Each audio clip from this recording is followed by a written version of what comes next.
Chapter 605. Wei Chao's tent. When Lin Muyu and Qi Nin walked into the tent together, Wei Chou was startled as expected. Ignoring Chu Yao, who was helping him change his dressing, he got off the bed and knelt on the ground with his bare feet. "General Wei Chou greets your highness. Long live your highness." "Greetings, commander." "Get up, there's no need to stand on ceremony." Qi Nin raised her hand with a smile and supported Wei Chou to stand up through the air with her sacred power. "How are your injuries?" Lin Muyu stepped forward and asked. Wei Chou sat back on the bed and smiled awkwardly. "Two of my ribs were broken by the flying snake's poisonous needles and pierced into my lungs. Fortunately, Great Deacon Chu Yao saved me in time, otherwise this subordinate would have lost his life. Looks like Big Sister Chu Yao saved more than my life." Lin Muyu laughed. Wei Chou also laughed heartily. On the battlefield yesterday, there were at least more than 10 flying snakes, over 100,000 armored demons, and 10,000 high-level Nephilim troops. In addition to the Wing tribe and other Nephilim troops, Wei Chou naturally understood how cruel the battlefield was. He was extremely gratified to see Lin Muyu come back alive. And Lin Muyu also knew the danger of the naval warships bombarding the Nephilim camp. On one hand, they had to bear the direct attack of the flying snakes, and on the other hand, they had to resist the attack of the underwater Sandman army.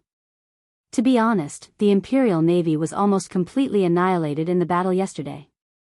The fact that Wei Chou could come back alive was simply a great gift to the Longdan army camp. Lin Muyu sat down with Qi Nin's help and said, "Your ribs are injured.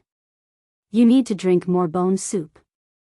Let the Spirit Fire Division make you some horse bone soup. The number of war horses that died in the battle yesterday is definitely not small." "Yes." Wei Chou smiled. "I'm afraid after this battle, we will have to ask Princess Shi for good horses from the Endless Forest again." Sigh. "Commander, our Longdan army camp claimed to have 70,000 soldiers, but now there are less than 30,000 left. This general's heart aches, I know." Lin Muyu took a deep breath and said, "The brothers who died in the battle are the Empire's martyrs. Their families will be well compensated. Don't worry." Qi Nin also said, "Once this war ends, new soldiers will be recruited from all places. Don't worry, Longdan army camp will be recruited. Recruits will be given priority to Longdan army camp to army camp Longdan army camp. This general represents the Courage Dragon Battalion in thanking your highness." Wei Chou bowed. Chu Yao smiled from the side and said, "Since everyone is here, I'll instruct the Spirit Fire Division to cook early. How about we eat lunch here today?" "All right." Qi Nin nodded happily. Wei Chou said, "Commander, do you think the demons will take advantage of the night to launch a sneak attack?" "They won't." Lin Muyu shook her head. "Our fortifications are already very complete. The camp is surrounded by dozens of antlers and 3 layers of walls. The ballistae, arrow boxes, and magic crystal cannons are not to be trifled with. Qianfeng won't be so foolish as to court death." "Yes, that's good." At this moment, a spatial energy rippled out from the side of the tent. "Huh, what's that?" Qi Nin looked there in surprise. She saw a sharp claw piercing through the laws of space, forcefully widening the crack. From the scales on the claw, it could be seen that it was a Catasaurus. A Catasaurus was a holy dragon-type spirit beast, so it could not be measured by the standards of ordinary spirit beasts. Lin Muyu had always adopted a free-range strategy for a Catasaurus, so what a Catasaurus was doing in the different space and which plane it was in, he had no idea at all. But looking at the situation, a Catasaurus had long been self-sufficient. Not long after, a Catasaurus's big head drilled out of the spatial crack. After a while, it finally drilled out. After landing on the ground, it wagged its tail and came to Lin Muyu's side. When Lin Muyu gently stroked its head, she also found that a Catasaurus's injuries from yesterday's battle had actually healed more than half. The original scales on the wound between its neck had fallen off, but now there were new very tender scales. "Awoo!" A Catasaurus cried out to Lin Muyu and Qi Nin, then made a vomiting motion. Soon after, with a paw sound, it vomited a bone about 30 centimeters long, which looked like a piece of animal bone. Ha ha ha. Lin Muyu couldn't help but laugh. Wei Chou, it seems that Acatosaurus knows that your ribs are broken, so it found a bone from another space to cook bone soup for you. You see, Acatosaurus is so considerate. Wei Chou helplessly looked at the bone full of mucus and said, unfortunately, I don't have anything to entertain Acatosaurus. I can't feed him a leg, so please help me convey my gratitude. Lin Muyu nodded, well, no problem. At this time, Chia walked up and used a white cloth to wipe the bone that Acatosaurus brought. Her palm was enshrouded with fighting energy. Suddenly, she was stunned and said, the spiritual power on this bone is so strong, and the bone content is also quite high. It seems that Acatosaurus did not make a mistake. This bone can really be used as a supplement for Wei Chou. Wei Chou didn't know whether to laugh or cry. You really want to cook this bone? Of course. Chu Yao said with a smile, not only you also needs to drink it. Yesterday, he was almost pierced through the chest by an arrow. His injury is not lighter than yours. Well then, Lin Muyu said, I don't know what kind of beast this bone came from. Can it be eaten? Is it poisonous? Chu Yao laughed, don't worry, I am the great deacon of the spiritual medicine department. How can I not see whether it is poisonous or not? I will go and inform the spiritual fire department. Just wait a moment. With that, Chu Yao walked out lightly. Qi Nin pursed her red lips and said with a smile, it's good that Sister Chu Yao is here. Yes, it's good. Lin Muyu thought back to the days when she was with Chu Yao in Silver Fir City. This sister was indeed very attentive and gentle. If she had not met Tang Xiaoxi and Qi Nin, she might really have married Chu Yao. In any case, being in a foreign world was so lonely. When he thought of this, he thought of Tang Xiaoxi. He didn't know how she was doing in Lanyan City. Tang Lu's disloyalty was obvious. First, he framed him, and then he stationed his troops without moving. He really wasn't a good person. We are currently in a stalemate with the Qianfeng army. This is not a good thing. Why do you say that? Qin Yin asked with a smile. Lin Muyu took a sip of the tea that the guard handed over and said, Tang Lu has 300,000 troops and has been watching from the side of the Seven Seas. In the entire country, Tang Lu has the strongest troops. Even Big Brother Feng cannot compare. Once we defeat the demon race and Qianfeng retreats, Tang Lu may feel that the opportunity is gone and may not wait to make a move. Right now is the most dangerous time. Big Brother Yu is saying that Tang Lu may make a move now? Yes, if I were Tang Lu, I would choose to act now, and not wait until we defeat the devil race and send our army to the north. At that time, he would have no chance of winning. After all, the majority of those 300,000 elite soldiers are new recruits, and their battle strength is less than a third of the veterans. Our 100,000 people would be able to defeat them. That's right. I will immediately write a letter and order Luo Yu to impose martial law in the city. No need. Lin Muyu smiled slightly and looked at Qin Yin's beautiful face that was filled with worry. He is proficient in both the pen and the sword and has a meticulous mind. He and Wei Chou are both generals that I can rely on. He will definitely be able to smell the scent of Tang Lu's disloyalty. Besides, there is still Shaoxi's 200,000 demon race troops guarding the western suburbs. Even if Tang Lu wants to attack Lanyan City, it will be impossible in less than a month. And within a month, we will definitely be able to end the war here and return to the North Ridge province. At that time, it will be the time of Tang Lu's death. Perhaps there is no need to wait until that time. Qin Yin said faintly. Oh, what do you mean? I'm sorry, Big Brother Yu. Actually, a few days ago, I ordered General Feng to take my imperial edict and go to Seven Seas City to take over Tang Lu's army. Oh. Lin Muyu was startled. This. Shaoxi was unable to take the military power from Tang Lu's hands. I'm afraid that Big Brother Feng may not succeed, right? No. Qin Yin shook her head. Biting her red lips, she said, I gave Feng Jixing 2 secret orders. One of them is to kill Tang Lu. What Xiao Shi can't bear to do, Feng Jixing can. So that's how it is. Lin Muyu felt relieved. Tang Lu's rebellious intentions are clear. His death is not to be regretted. Without him, the generals of 7 Seas Province's army will be like a group of dragons without a leader. It won't be so difficult for Big Brother Feng to subdue them. In the blink of an eye, night fell. Under the starry sky, a group of people passed through the small path of Turtle Valley and went straight to 100 Ridge City. At the front of the group, the old general Tang Lan held the reins tightly. He spurred his horse forward. His white beard fluttered in the wind. The golden cloak behind him fluttered in the wind. Behind him was a group of seasoned veterans. Many of them were already 60 years old. After the troops reached the city, an old general spurred his horse forward. He came to the city and shouted, "Seven Seas King, Tang Lan, lead the army as reinforcements.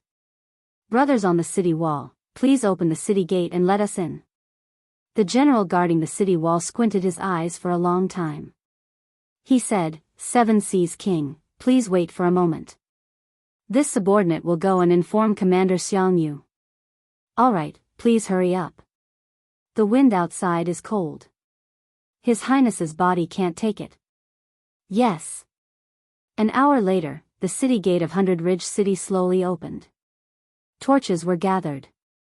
Xiangyu carried the bloodthirsty spear and spurred his horse out of the city with a group of generals. He came to Tang Lan's horse, dismounted, and knelt down. He cupped his fists and said, "Xiangyu greets your highness." Tang Lan smiled. "Marquis Pingnan, please rise."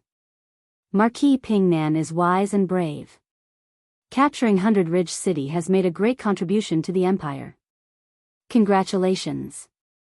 There's no need for your highness to praise me like this. I'm just following orders. This is all her highness's intention. And, let's enter the city. Yes. Xiangyu mounted his horse and entered the city side by side with Tang Lan. He said, "Her Highness Yin has given a secret order. She wants me to send troops to attack Sword Pavilion on the 2nd day after your Highness 7 Seas King sends reinforcements to 100 Ridge City and capture Qin Yi, the traitor of the empire. Therefore, I will lead 50,000 troops and leave 100 Ridge City tomorrow. The capital of Iha Nation will be left to your highness to guard." "You're leaving too?" Tang Lan looked at Xiangyu with disappointment in her eyes. How could Xiangyu not know what Tang Lan meant? Both of them were smart people.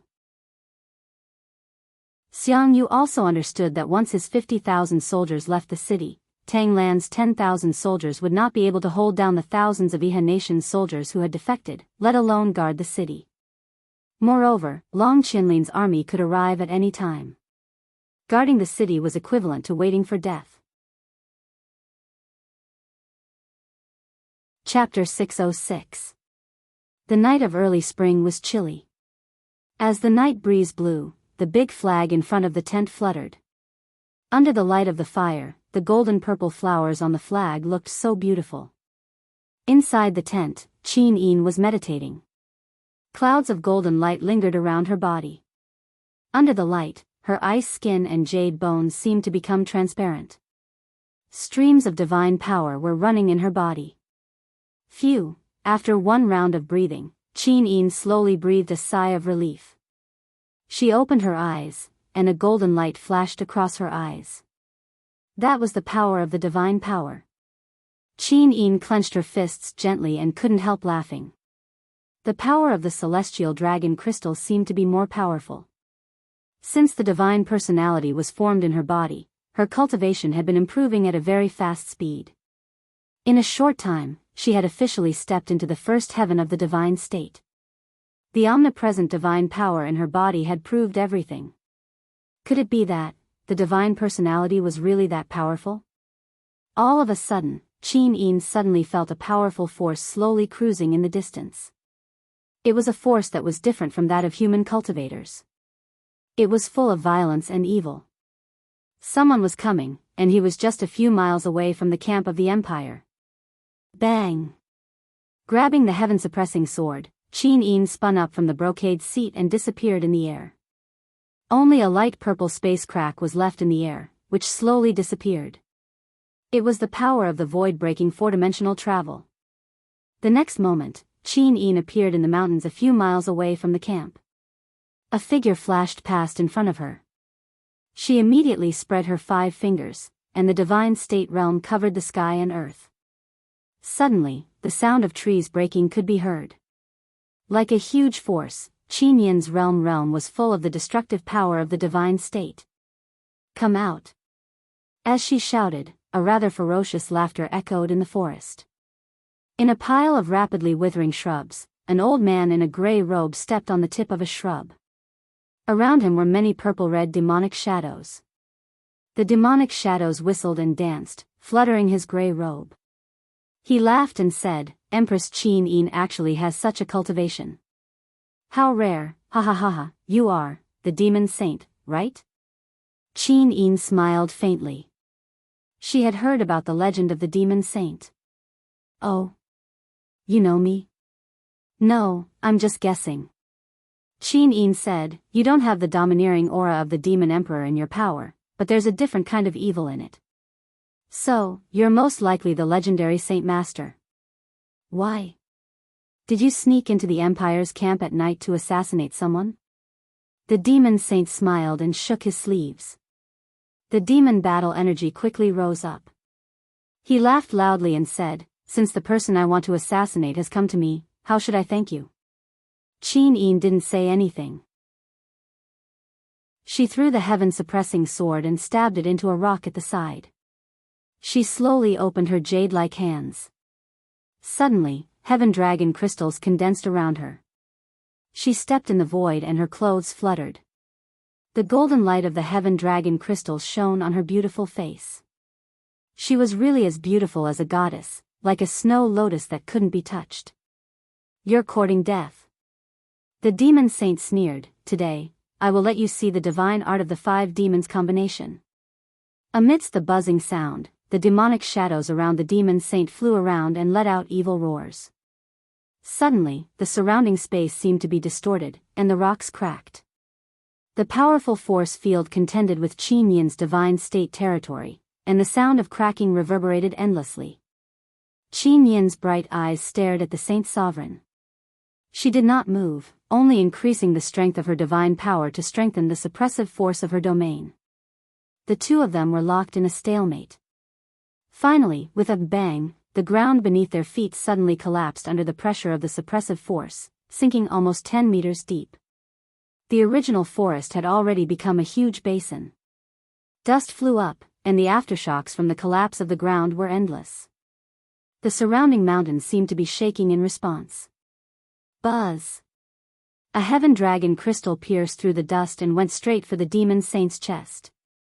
The Holy Master roared and activated the 5 demons combination technique. Numerous demonic shadows spun and pounced on the dragon crystal. A strong force in the air shook the celestial dragon crystal. Bang! With a loud sound, the demon saint was knocked back dozens of meters. His arms were numb, and the 5 demons combination in his body dissipated by nearly 30%. However, Qin Yin's heaven dragon crystal was still at ease. She raised her hand, and a heaven dragon crystal pierced through the clouds and fell heavily. This attack was like a catastrophe. The heaven dragon crystal with a radius of 100 meters fell from the sky, and the demon saint couldn't dodge it. How could this be? The demon saint was stunned. According to his understanding, Qin Yin couldn't be this strong, because the demon saint was also a powerhouse at the first heaven of the divine state. However, he had a natural fear of Qin Yin's divine power. In the face of the heaven dragon crystal, the demon saint couldn't use his divine power at all. Could there be such a master-subordinate relationship between powers? Many demonic shadows flew around his arms, and the demon saint was surrounded by a dozen meters of blood-red Grandmaster Devil power. He raised his palms in a shocking manner and shouted, "Impossible." The strongest form of the 5 demons combination went head-on against Qin Yin's heaven dragon crystal. Bang! The ground suddenly cracked open, and the demon saint spat out a mouthful of blood as he retreated. Seeing that the heaven dragon crystal was about to fall, he hurriedly waved his palms behind him. Suddenly, a crack in the space opened up, and he jumped into it, shattering the void. Boom! The ground shook violently. The heaven dragon crystal that Qin Yin launched with 90% of her power directly blasted a deep hole in the ground. It was at least 100 meters deep, and the demon saint was already seriously injured. He teleported a few miles away. Qin Yin slowly breathed a sigh of relief. In her Yi, the law of light's over God divine spark was emitting a gentle and holy light, rapidly replenishing the divine power she had lost. The sage master probably did not know why he had lost. He had lost because of the grade of his divine spark. Humans pursued the heavenly Tao, but the heavenly Tao was vague, and how many people could understand it?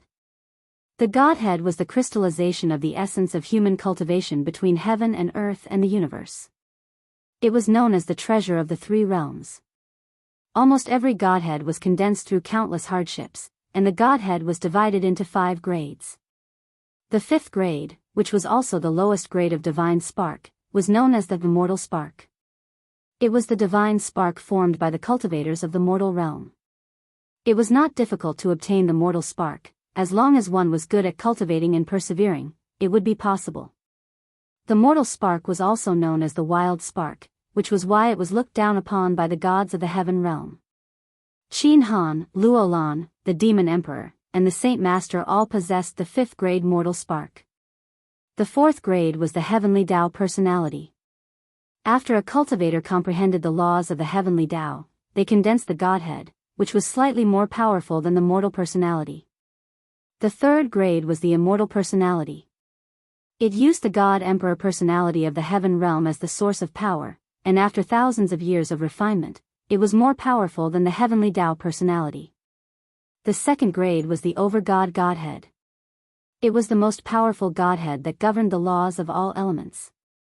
The destiny over-God Godhead that Qin Yin had awakened was the light element's sovereign Godhead.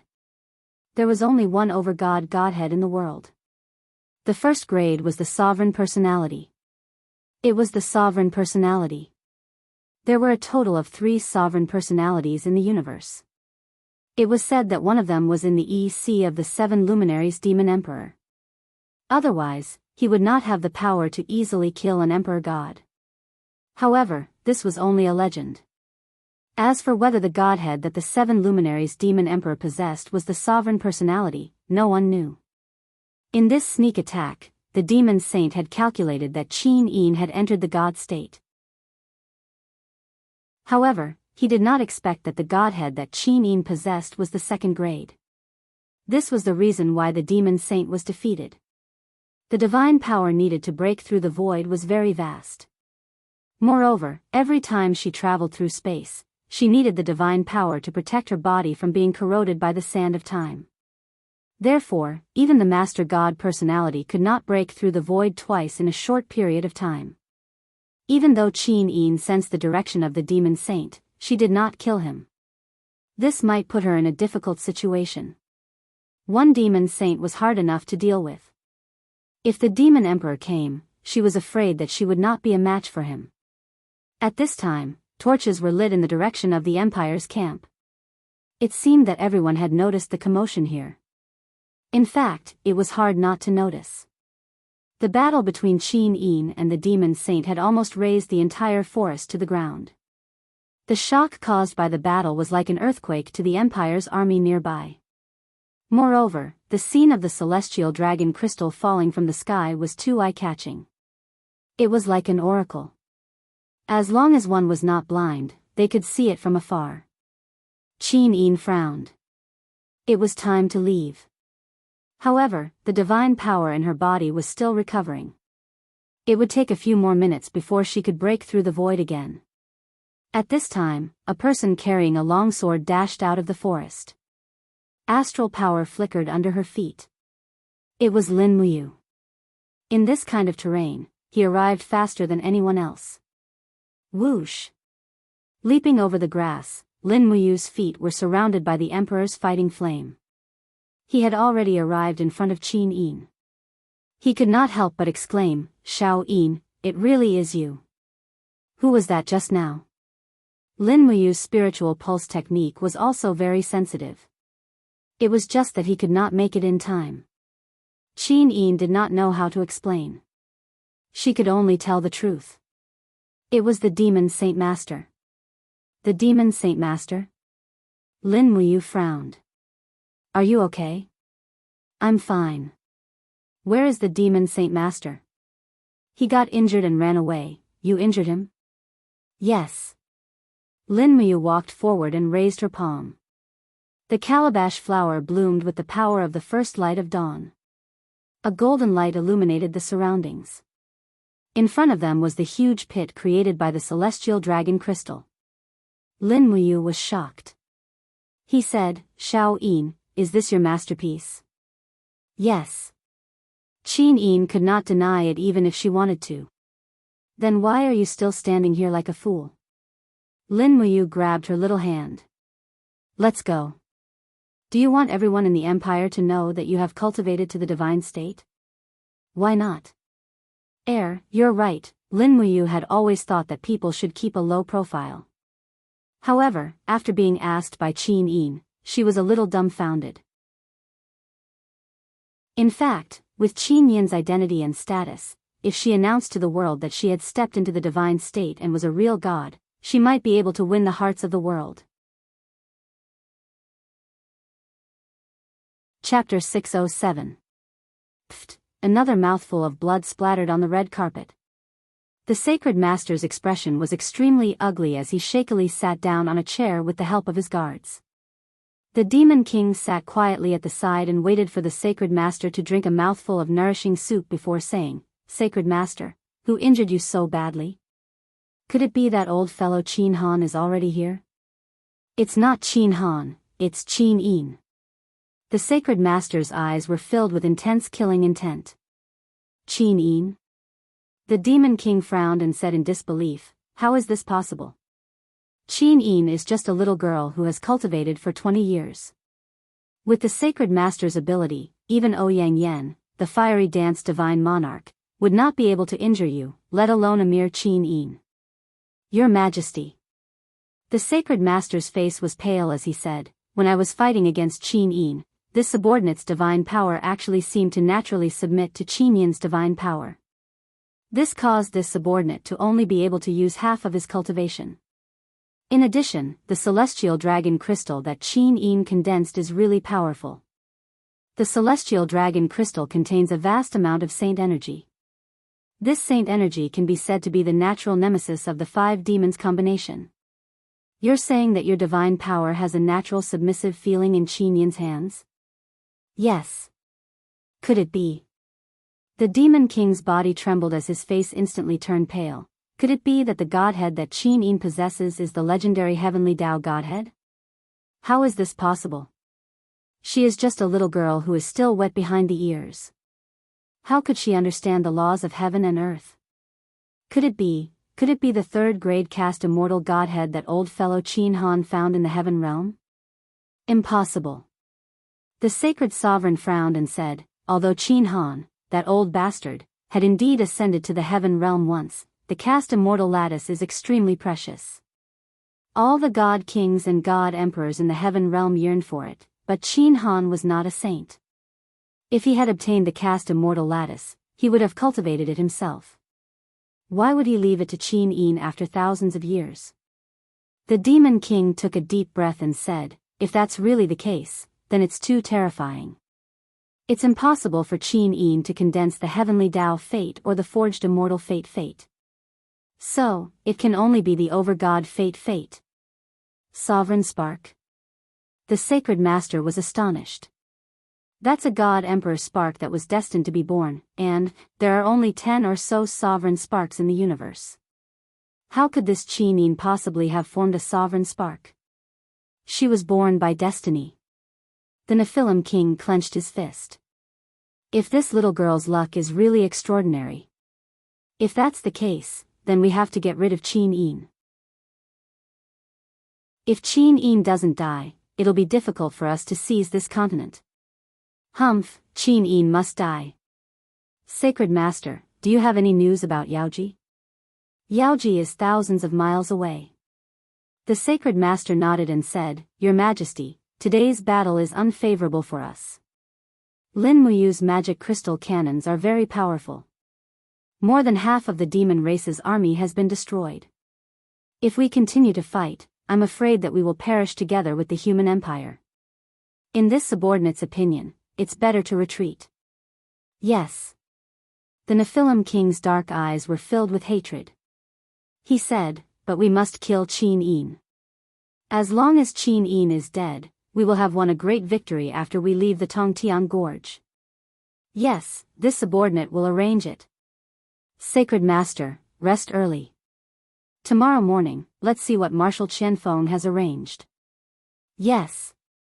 The next day, there was no movement from the demon race. They didn't attack or retreat, and Lin Muyu could only set up a defensive position and confront Qianfeng. On the 22nd of February, in the western suburbs of Lanyan City, in a camp of the demon race, a letter was sent to Tang Xiaoxi. What? Tang Xiaoxi looked at the letter in her hand, and her beautiful face was full of horror. Shao Yin ordered grandfather to lead 10,000 soldiers to reinforce Bailing City. There are at least 100,000 Iha Kingdom soldiers to the south of Bailing City. Tang Zhen, who had grown a long beard, cupped his fists and said, It seems that Her Highness is really determined to get the Lingnan territory. Otherwise, she wouldn't have sent His Highness the Seven Seas King to guard Bailing City. No. Tang Xiaoxi shook her head. No, Tang Zhen, you still don't understand Shao Yin's intention. It's impossible to defend Bailing City with just 10,000 soldiers. The Iha Kingdom has deep roots in Bailing City. How can they be subdued by just 10,000 soldiers? Moreover, Long Qianlin and Ding Shi will definitely send their army back to reinforce Bailing City. By then, Bailing City will be a dead city. Then what should we do? Isn't Duke Lan? Tang Zhen panicked when he heard this. After all, he used to be a general of the Tang family. Although he didn't agree with Tang Lan's way of keeping a low profile, he still didn't want to see Tang Lan die in vain. Tang Xiaoxi clenched her fists tightly as she crushed the letter and said, I don't care what Shao Yin thinks, but he's my grandfather. I can't just sit by and watch him die in battle in Hundred Ridge City. He's my grandfather, at your command. Tang Zhen nodded. Good. Gather 5,000 light cavalrymen and follow me to Bailing City through a shortcut. With our fastest speed, we might be able to reach Bailing City in 5 days. Yes, Your Highness. Tang Zhen nodded and said, Princess, Commander Feng Jixing is here. Oh. What's General Feng doing here? He has the Empress's edict, the Seven Seas King's handwritten letter, and a Tang sect order. He says that he's going to Seven Seas City to mobilize Tang Lu's army to Cangnan province to defend against the enemy. I see. Let's go. Follow me to see Feng Jixing. Yes. Outside the camp, the spring breeze was gentle. Feng Jixing didn't bring many men with him. His face looked weathered, and he must have stayed up late to travel. He cupped his fists and smiled. Feng Jixing pays his respects to Princess Shi. General Feng is too courteous. Tang Xiaoxi smiled and said, Is General Feng here for military power? Yes. Do you have the confidence to obtain military power? No. Feng Jixing answered honestly and smiled. But I'll do my best and not let you down. Good. You're Mu's brother. I'll lend you a hand. Tang Xiaoxi took out a Tang sect order from the space bag at her waist and threw it to Feng Jixing. Ah. Tang sect order? Feng Jixing was stunned. That's right. Tang Xiaoxi said, if you have 2 Tang sect orders, Tang Lu's courage to disobey the imperial edict will be reduced. Thank you, Princess Shi. No need to thank me. I have something to ask General Feng for help. What is it? Princess Shi, feel free to tell me. Tang Xiaoxi moved her jet black hair that was blown about by the cool breeze and said, Tang Lu is the last descendant of the Tang clan, and he's grandfather's last hope as well. So, Commander Feng, please spare Tang Lu's life no matter what, alright? I'll do my best. Do your best, Tang Xiaoxi sighed faintly. Alright then. Do your best. She also knew that Tang Lu disobeyed the imperial edict. Just this alone was enough for him to die 100 times. Feng Jixing was decisive and resolute. If Tang Lu still refused to forgive him, Feng Jixing might not spare his life. Where are you going, Princess Shi? Feng Jixing asked again. To 100 Ridge City to see grandfather, Tang Xiaoxi said desolately. To 100 Ridge City? Feng Jixing frowned and said, 100 Ridge City is at war. I think it's better for Princess Shi not to go there. No, I have to go. Tang Xiaoxi smiled and bowed to Feng Jixing like a lady. Xiao Shi will take her leave. General Feng, please take care. Yes. In the 100 Ridge City, the Duke of Jinnan's mansion was brightly lit at night. At this moment, the mansion had become the temporary residence of the Seven Seas King, Tang Lan. There was an endless stream of people inside and outside the mansion, all busy with their own affairs. The majority of the people who came to the Duke of Jinnan's mansion were the officials and nobles in the city.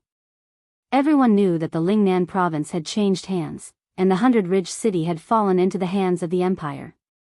This also meant that the Yihan nation had begun to decline. When the country was about to collapse, the most important thing was to find a backer as soon as possible, and Tang Lan was the perfect backer. Your Highness, the Prefecture Lord of 100 Ridge City, Zhou Xian, has just come and sent a gift worth about 500 Jinin coins. I've placed it in the mansion's treasury. It's up to your Highness how to deal with it, the old General Tang Bai said respectfully. Yes. Tang Lan put down the scroll in her hand and looked at the oil lamp beside her. Has Xiang Yu's army left the city? Yes, the South Vanquishing Duke has already attacked the Sword Pavilion. How many people are left in the city? Your Highness, 100 Ridge City is a big city. There are 8 city gates in the east, south, west, and north. Each gate must be guarded by 200 people.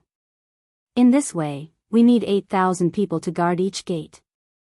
In addition, we also need people to patrol the streets. The Fire Sparrow division of the Yihan nation is unreliable, and I need another 1,500 people to patrol. Therefore, the Duke's mansion is the least guarded, with only 500 soldiers. Tang Lan frowned and said, only 500 people? Have the private armies of the nobles in the city been handed over? No, especially the Northern Qi mansion. Humph. Northern Qi's eagle, that old man, relied on his position as the head of the Tianshu family to order the Northern Qi mansion servants and guards to shut their doors. He didn't offer any gifts and even said that the Northern Qi mansion would still be loyal to the South Vanquishing Duke, Qin Yi, when Long Qianlin returns to 100 Ridge City. How presumptuous.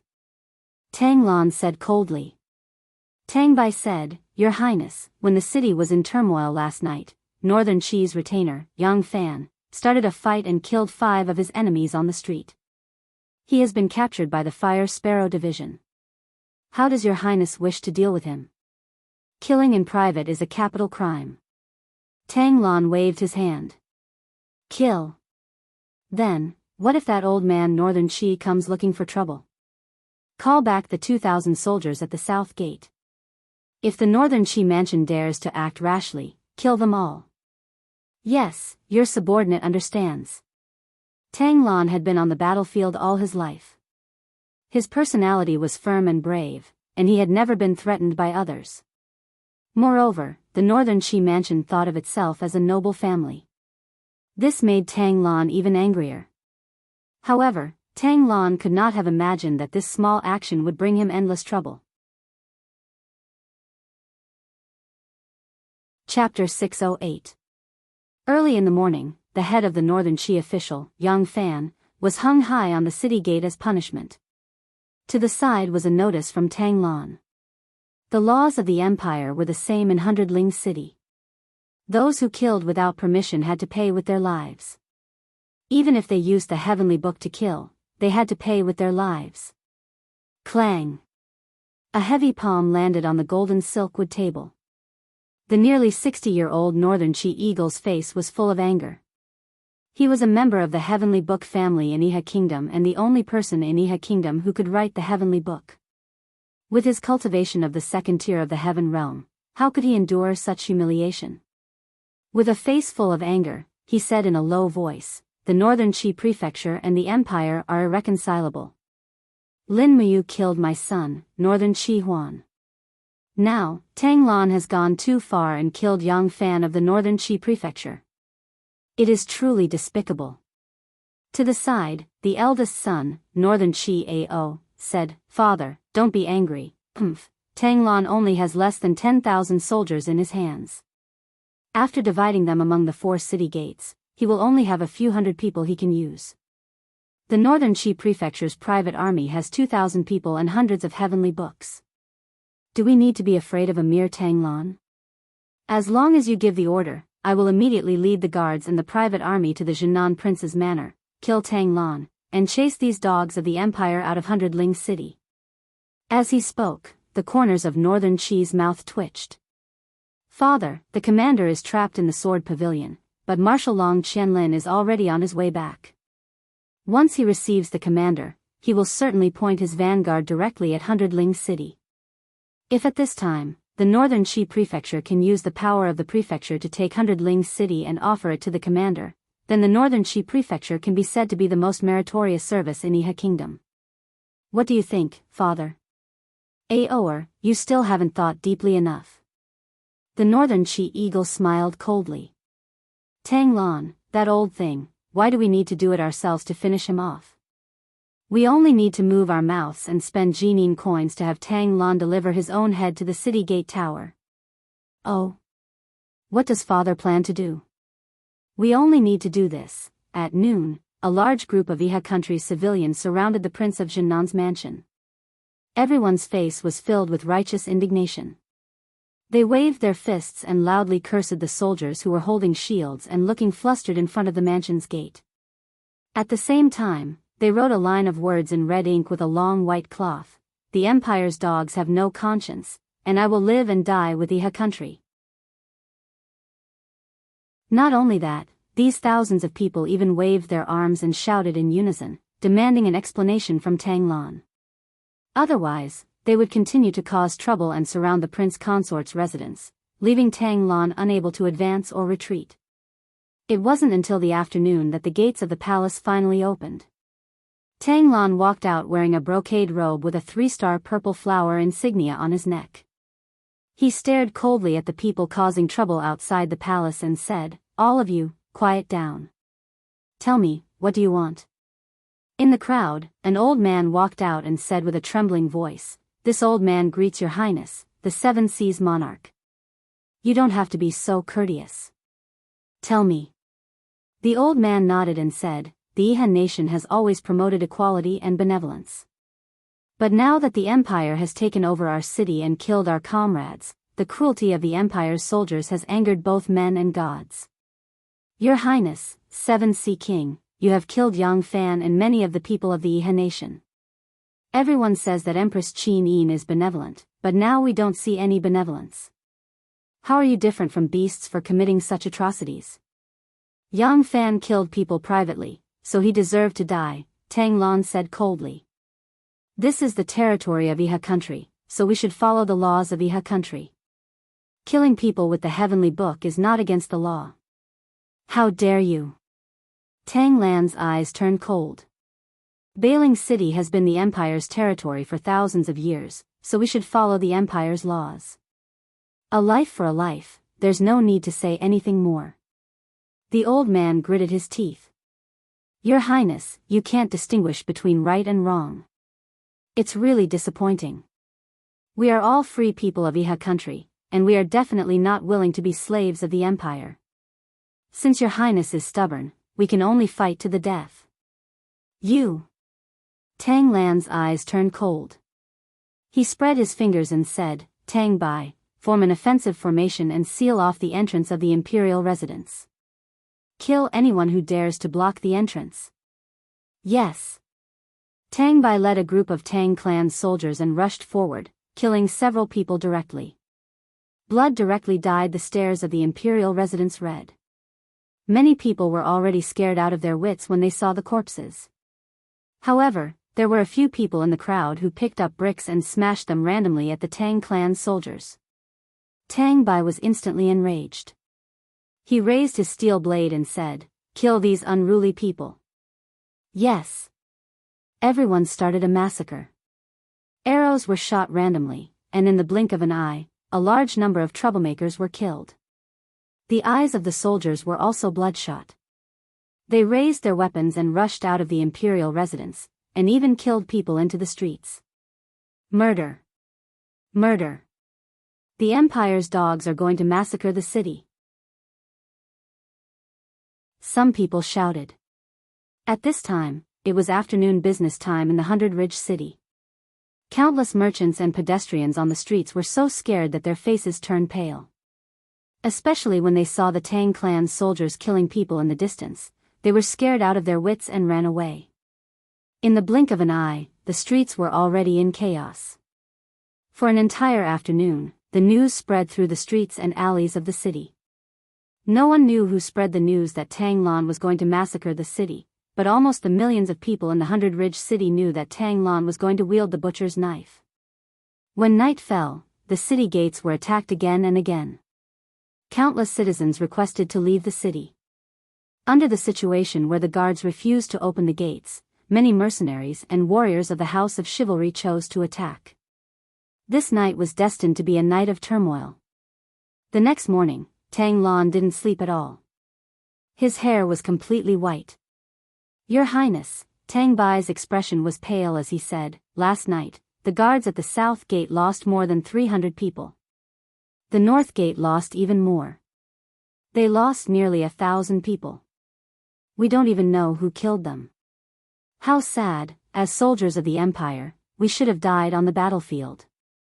Now, we are going to die under the knives and swords of these despicable people." Tang Bai. Tang Lan's gaze was devoid of emotion as he looked at this old friend. "I, Tang Lan, have always been skilled in scheming. Now, I am going to die under the schemes of others. I cannot accept this," Tang Bai said. "Your Highness, who do you think this group of people are? Who they are is no longer important." Tang Lan seemed to have aged decades. "Qin Yin wants me dead. Qin Yi also wants me dead. Lin Muyu, Feng Jixing, Su Muyun, and the others all want to skin me and eat my flesh. Now, even these wicked people of Iha country want me dead. Northern Qi, oh Northern Qi, I, Tang Lan, have roamed the world my entire life. When have I ever been afraid of such lowly people? But now, I have to rely on others and be controlled by the Northern Qi government. Your Highness." Tang Bai's heart ached. "We still have at least 5,000 people in our hands. There is no need to be controlled by the Northern Qi government. They have Tian Shu, and so do we. What is there to be afraid of?" Tang Lan slowly shook his head. "It's useless, it's useless. The blame lies solely on me, Tang Lan, and not on you. Tang Bai, immediately gather your men and bring these 5,000 people to break out of the city. Her Highness Yin only ordered me to defend the city, so, let me, Tang Lan, defend the Hundred Ridge City alone. Whether I live or die, it's up to fate." "No." Tang Bai gritted his teeth. "I will not abandon your Highness. If we die, then we die together. I will gather everyone to defend the manor." "Ah," Tang Lan sighed. "Why must you do this?" Tang Bai smiled. "This is my last act of loyalty as a Tang family general. Please, Your Highness, give me this opportunity. Let me die with you on the battlefield. The Iha country's traitors will be killed by both men and gods. Fighting against them, I will die without regrets." "Okay." At noon, Tang Lan's army gave up on the 4 city gates and gathered all 5,000 people in the manor. It seemed that Tang Lan was already fighting against the entire military power of Iha country. Amidst the sound of horse hooves, a row of riders galloped forward and faced Tang Lan's army from afar. "Who are they?" Tang Lan asked the person beside him, dressed in armor and holding a steel knife. Tang Bai said, "They are mercenaries, Iha country's mercenaries." "Oh." Tang Lan couldn't help but smile. "Iha country actually spent money to hire mercenaries to kill me? Looks like that's the case." Tang Bai laughed bitterly. At this time, a mercenary wearing a high-ranking military rank urged his horse forward. He had a face full of beard and held a heavy battle axe in his hand. He smiled and said, "You old men, which one of you is Tang Lan?" Tang Lan urged his horse forward. "I am." The mercenary laughed heartily. "So it's you. Looks like you can't even withstand a blow from my axe." Tang Lan, listen carefully. I am the president of the Iha country's Vanguard Mercenary Guild. My name is Li Dalai. Remember my name. The people of Northern Qi have offered 20 million Jin coins for your head. As long as we get your head, we will not have to worry about food or clothing for the rest of our lives. Tang Lan laughed coldly. So my head is so valuable. Li Dalai, if you want my head, then come and take it. If you have the ability. Cut the crap. Charge and kill. Li Dalai gave the order and the mercenaries immediately charged. Get into formation, defensive formation. At Tang Bai's command, a group of old soldiers immediately moved with shields in their hands. Although they were old, in terms of fighting ability, they were tens of thousands of times stronger than this motley crew of mercenaries. Shields were erected in great numbers and spears were thrust forward. 3 consecutive lines of spears were formed, rendering the charge of the mercenaries useless. Soon, the mercenaries became meat skewers on the tips of the spears. Damn it! Li Dalai flew into a rage. Everyone, charge!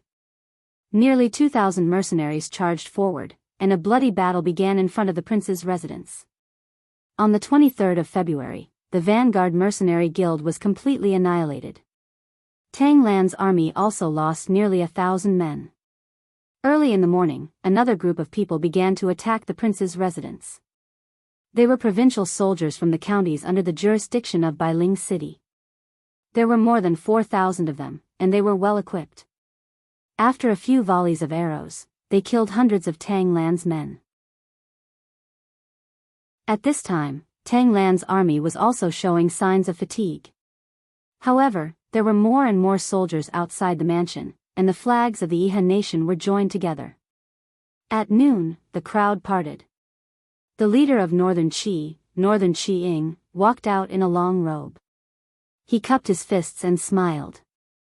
Tang Lan, Duke Lan, Your Highness, I have come to send you on your way. Chapter 609. Northern Qi Eagle.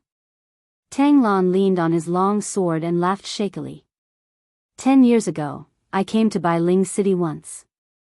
At that time, the power of the heavenly book had not yet awakened. You were just a servant boy who served tea. Now, you are already the Prime Minister of Iha Kingdom. Ha ha ha, the tides of life change in an instant. Northern Qi Eagle, do you want my head as a gift to Qini? Why not? The wrinkles on the Northern Qi Eagle's face were about to bloom from his smile. Tang Lan, you have been immersed in power and wealth.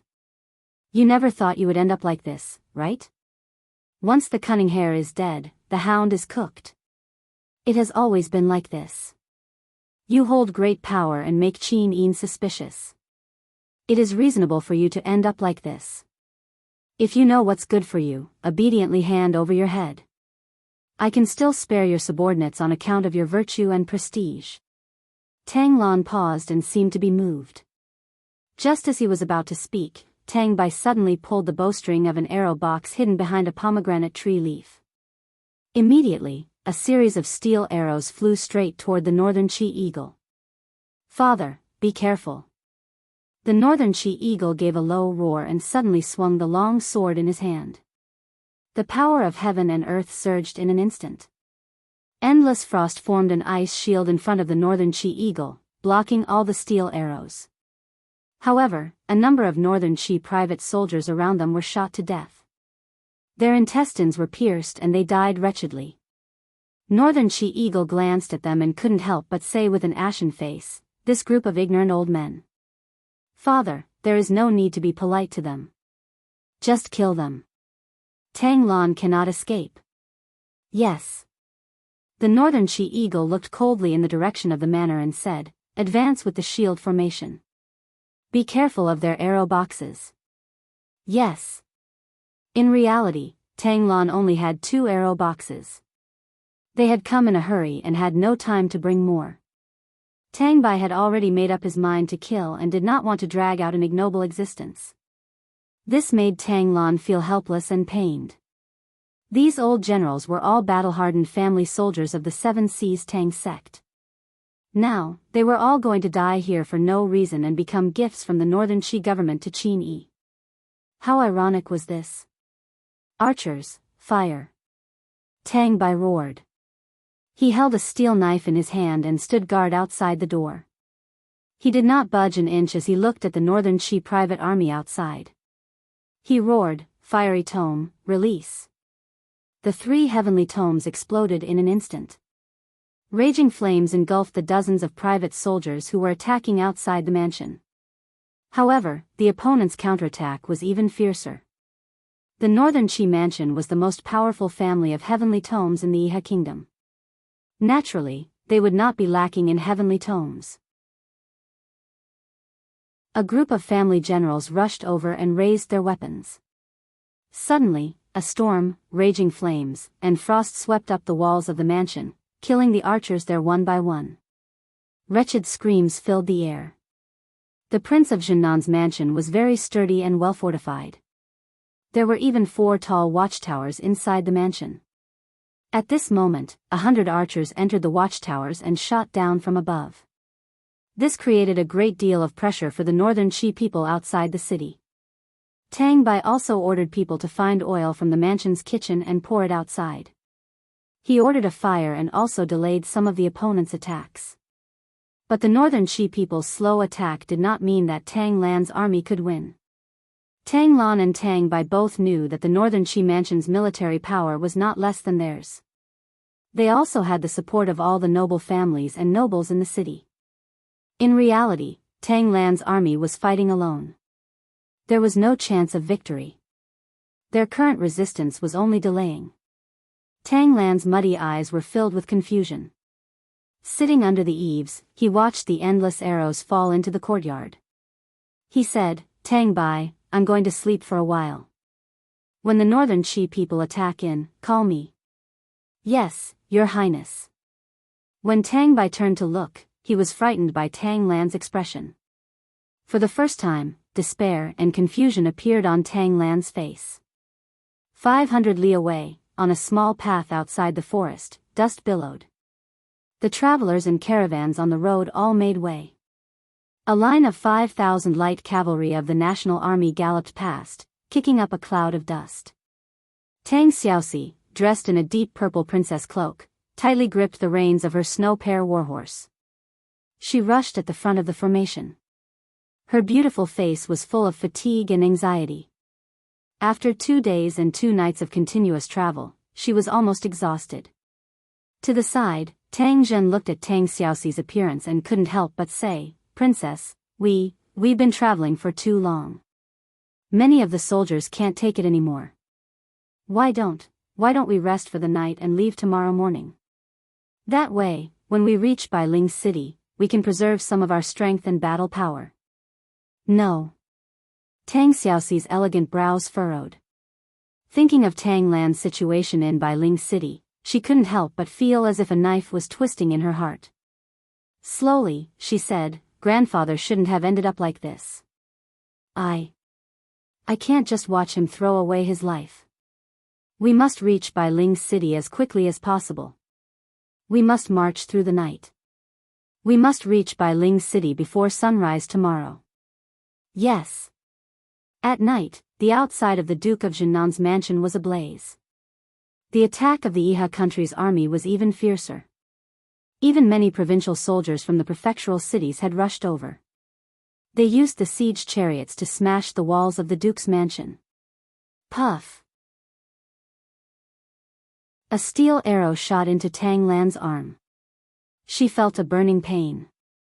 The arrow seemed to have been dipped in poison. Tang Lan didn't care so much. She pulled out the bloody arrowhead and threw it aside. She said, "Tang Bai, how many of them are here?" "I don't know." "Many, god damn it." Tang Lan was a little helpless. She asked, "How many warhorses do we have?" "At least 2,000. "It's enough. Order everyone to equip the warhorses with armor. We're going to rush out. We can't continue to sit here and wait for death. The elite soldiers of Bailing City are gone. These mobs might not be able to stop us." "Yes." Tang Bai walked forward and helped Tang Lan onto the warhorse. However, the blood on Tang Lan's arm flowed down his fingers. Tang Bai couldn't help but ask, "Your Highness, are you all right?" "I'll bandage it for you. We'll leave after that." "No, it's too late." Tang Lan said, "The defense of the east courtyard is weak. We'll kill our way out from there." "Yes." The sound of hooves became more concentrated. Close to 1,500 Tang sect cavalrymen charged out from the east gate. However, there were still at least 1,000 soldiers from nominal peace country outside the east courtyard. Tens of thousands of arrows were fired at the same time. The cavalrymen in the front row were killed one after another. They groaned and fell to the ground with their warhorses. It was an extremely tragic scene. Tang Lan followed the army on the warhorse. Tang Bai held a heavy shield in front of Tang Lan. He shouted in a low voice, "Charge forward. Don't hesitate. Protect His Highness." More and more people died. The Iha country's army on both sides of the road increased. Many people were shouting, "Capture Tang Lan and make him a prince. Whoever seizes Tang Lan's head will be rewarded with 10 million gold and be made a marquis." Pft, pft. The arrows were swift and fierce.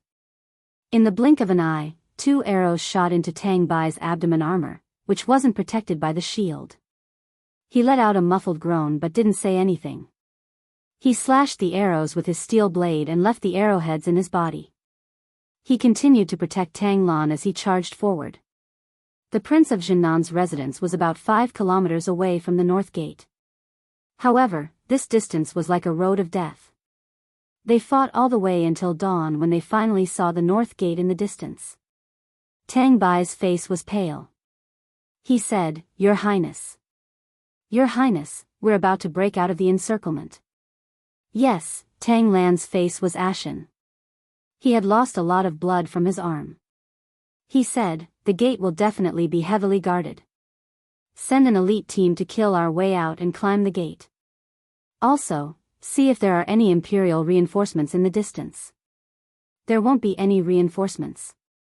Tang Bai mumbled, "The Empire has already given up on us old fellows." Tang Lan trembled slightly. At this time, a young and valiant general of the Tang family led a few dozen men and dashed forward. Their swords danced in the air, cutting the Iha soldiers who were blocking their way into pieces. The moment he climbed up the gate, he was covered in blood and his chest was full of arrows. At this time, the first rays of dawn appeared. A ray of sunlight fell on his face as if it was shining on a new dream. Under the light of dawn, he saw a row of cavalry in the distance.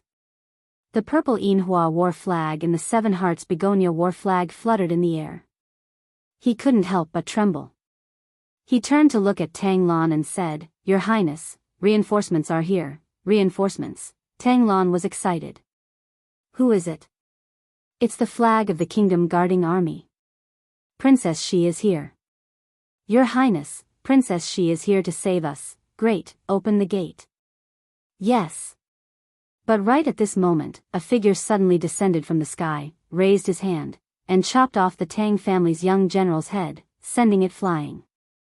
Fresh blood splattered all over his face. It was none other than Luo Lan's disciple, the Saint Realm powerhouse, Han Jun. Han Jun licked his bloody palm and smiled. "Men, seal the gate. Kill them all. Don't leave a single one alive. The 7 world palaces had sent out their troops. Dozens of Heaven Realm and Saint Domain experts charged into the crowd, and in the blink of an eye, they had killed nearly 100 Tang clan soldiers. Han Jun's face was filled with rage as he bellowed, "Kill them! Kill them all!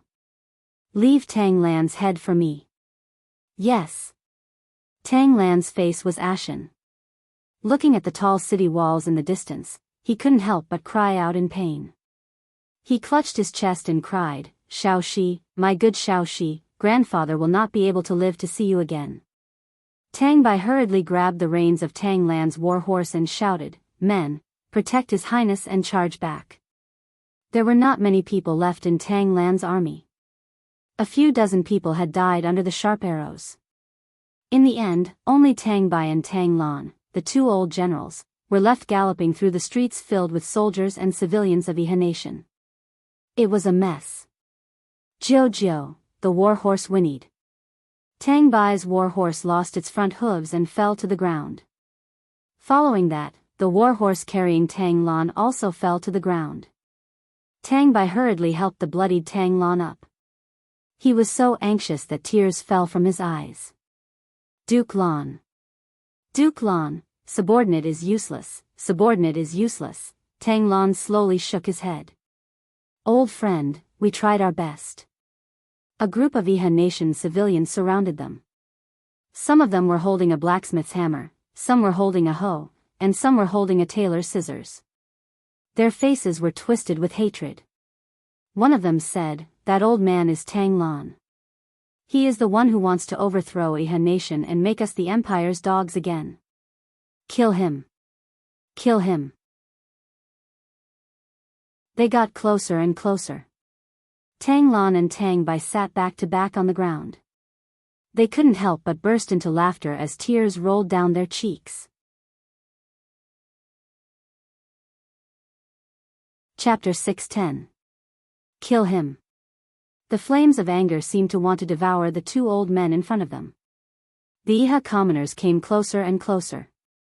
One of them swung his hammer at Tang Bai. "You're looking to die." Tang Bai gathered his remaining strength and swung his sword, cutting the blacksmith in half at the waist. Blood splattered on the ground. Murder. Murder. These dogs of the Empire have gone mad. They're killing people. Kill him. Bullsh *T. Tang Bai looked angrily at the Iha commoners and said, "You killing people is not murder, but is it unforgivable for me to kill people? Hypocritical Iha, hypocritical Qin, you lowly and pitiful foolish commoners. Kill him. Kill him." The commoners' cries grew louder and louder. Outside the crowd, the people from Northern Qi had already arrived. The Northern Qi eagle spurred on his warhorse with a group of private soldiers beside him. Beside him, the Northern Qi Bai said, "Father, these commoners want to kill Tang Lan and steal his credit. What should we do?" The Northern Qi eagle's lips curled up. "Let them kill him. It will be difficult to go against the public's anger. Besides, there is an ancient saying, the hearts of the people come first. If we can win the hearts of the people, what is a mere Tang Lan's head worth? Wait until they kill Tang Lan, then you can go and steal his head." "Yes, I understand. Tang Lan, die. Tang Lan, die." No one knew who suddenly shouted this, but more and more people followed suit. Tang Lan's consciousness was already beginning to fade. He forced himself to open his eyes and looked at the angry faces before him. Suddenly, he laughed and used his sword to support his body as he stood up. Looking at the commoners, he said, "The late emperor, Qin Jin, once said, 'The hearts of the people come first.'" Qin Jin was a benevolent person and did not want to kill too much. Now, I, Tang Lan, finally understand this principle. So, the late emperor, Qin Jin, was the true wise ruler. Ha ha ha, if not for Qin, how could the late emperor have been killed? You people of Iha were originally citizens of the empire. Now that you want me to die, I will grant your wish. If I can give you a lifetime of glory, then I will offer my head to you. My granddaughter, Tang Xiaoxi, is just outside the city. I hope she won't start a massacre on you trash, ha ha ha. Whoosh. The saber slashed across Tang Lan's throat, leaving a long gash. Blood immediately spurted out. Your Highness. Your Highness. The old General Tang Bai's entire body trembled. Only now did he come to his senses. He hurriedly hugged Tang Lan's body and desperately pressed his palm against Tang Lan's neck. He shouted, "Why are you doing this? Why are you doing this?" Tang Lan's entire body convulsed as blood gushed out of his mouth. He wanted to say something, but no words came out. He could only use his hands to grab onto Tang Bai's shoulder armor. A few seconds later, his hands fell to the ground, and his life force was completely drained away. Your Highness. Tang Bai raised his head and shouted at the top of his lungs. Outside the 100-ridge city, Tang Xiaoxi, who was galloping on her horse, could already see the billowing clouds in the 100-ridge city. Suddenly, her heart skipped a beat, and she even found it hard to breathe. She clutched her chest and said, "Tang Zhen, lead the army outside the city and wait for my news. I'll enter the city first, don't act rashly." The flag of the Yihan nation was fluttering on the city walls, which meant that the city had fallen. "Princess, don't be rash," Tang Zhen hurriedly said. But how could Tang Xiaoxi listen to his advice? She galloped to the foot of the city, and the Yihan nation's guards on the city wall immediately shouted, "Men, release the arrows." Tens of thousands of arrows shot out at the same time, and the flames grew brighter. Tang Xiaoxi had already entered her nine-tailed transformation state. She suddenly jumped off the horse's back, and the fire god's seal in her palm landed on the city gate. It melted the iron and flew in. Behind her, the pitiful snow pear warhorse was directly shot into a hedgehog, and it died miserably at the foot of the city. "It's Tang Xiaoxi, block her." The people in the city shouted loudly. But at this moment, Tang Xiaoxi's spiritual sense could clearly sense that Tang Lan's life force was rapidly disappearing. Her heart was in a mess, and she exploded with a terrifying power. Flames swept out, and instantly, 3 Heaven Realm experts from the 7 world palaces were burned to ashes. Humph. In the air, the Holy King Realm powerful being, Han Jun, let loose an enraged roar, and a frost-covered palm descended from the sky. "Do you think you can do whatever you want in the Empire? Tang Xiaoxi, hand over your life." Whoosh. Flames rose into the sky, and when Tang Xiaoxi raised her head, Han Jun's heart shuddered involuntarily. There was no emotion in her beautiful golden eyes, and in the next instant, flames engulfed Han Jun. Tang Xiaoxi's fire god seal crashed heavily into Han Jun's abdomen. Bam! Monarch battle flames erupted, but Han Jun was only injured, not killed. The battle armor on his abdomen quickly reformed, and an extremely tough layer of frost appeared over his skin. This was also one of the main reasons why he was able to withstand Tang Xiaoxi's attack. "Heh, you want to kill me?" Han Jun abruptly unleashed a palm strike toward Tang Xiaoxi's back. However, in that instant, a cold smile flashed through Tang Xiaoxi's golden eyes. All of a sudden, she slowly spread open her fingers, and a series of crimson energy claws extended from her fingernails. Tang Xiaoxi abruptly rushed forward, and all 5 of her crimson claws pierced into Han Jun's abdomen before abruptly pulling them apart. Han Jun let loose a howl of anguish as he crashed heavily into the ground in the distance, and he died in the blink of an eye. A powerful being of the Holy King realm had been defeated by Tang Xiaoxi. "Grandfather," a hint of heartache flashed through Tang Xiaoxi's twisted face, and she rushed toward the crowd in the distance like a ball of flames. She abruptly burst through the crowd, only to discover Tang Lan lying on the ground, as well as a completely incapacitated tailor who was using a pair of scissors to slit his throat. Tang Bai had also died in battle. Tears streamed down Tang Xiaoxi's face, and she felt as if she had fallen into an abyss. She slowly walked over and knelt beside Tang Lan's body, sobbing loudly. "Grandfather. Grandfather. Xiaoxi is unfilial, it's all Xiaoxi's unfilial." Wisps of golden smoke swirled around Tang Xiaoxi, as if forming a force field. She slowly raised her arm, and a golden light shot out, directly piercing through the tailor's heart. His eyes widened in disbelief, unable to believe that this beautiful young lady would suddenly kill him. Tang Lan's head is worth 20 million Jin coins. Cut off Tang Lan's head and you will be rewarded with a title of 10,000 marquis. Go, if you want to become a high-ranking official, now is the time. The surrounding crowd continued to clamor, but as Tang Xiaoxi knelt beside Tang Lan's body, the crowd was somewhat fearful. However, no matter how fearful they were, she was just a young lady, so what could she do? As a result, the crowd surged forward. The citizens of Iha country seemed to have lost their minds, and their eyes were filled with the desire for power. They all knew that as long as they killed the young lady in front of them, they would obtain supreme status. Not only the mercenaries and hunters wanted to kill her, but even the women carrying egg baskets and green onions also wanted to fish in troubled waters. Chop off Tang Lan's head.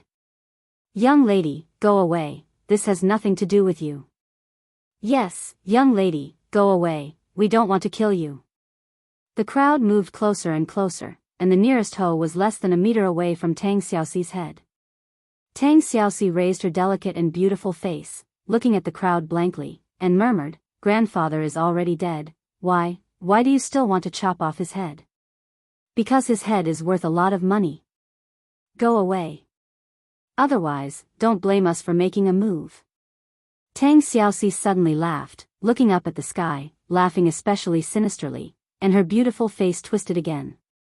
A touch of golden light seeped into her eyes, and the 9 flame tails behind her swayed slowly. She said softly, "If you want to die, then come at me, go. Kill this ungrateful little bitch. Kill her." The crowd waved their weapons and rushed forward, but Tang Xiaoxi suddenly opened her palm, and suddenly a huge blood-red claw swept across, almost dismembering the group of people in front of her. Blood splattered all over the ground, and also on Tang Xiaoxi, but she seemed to be unable to feel it.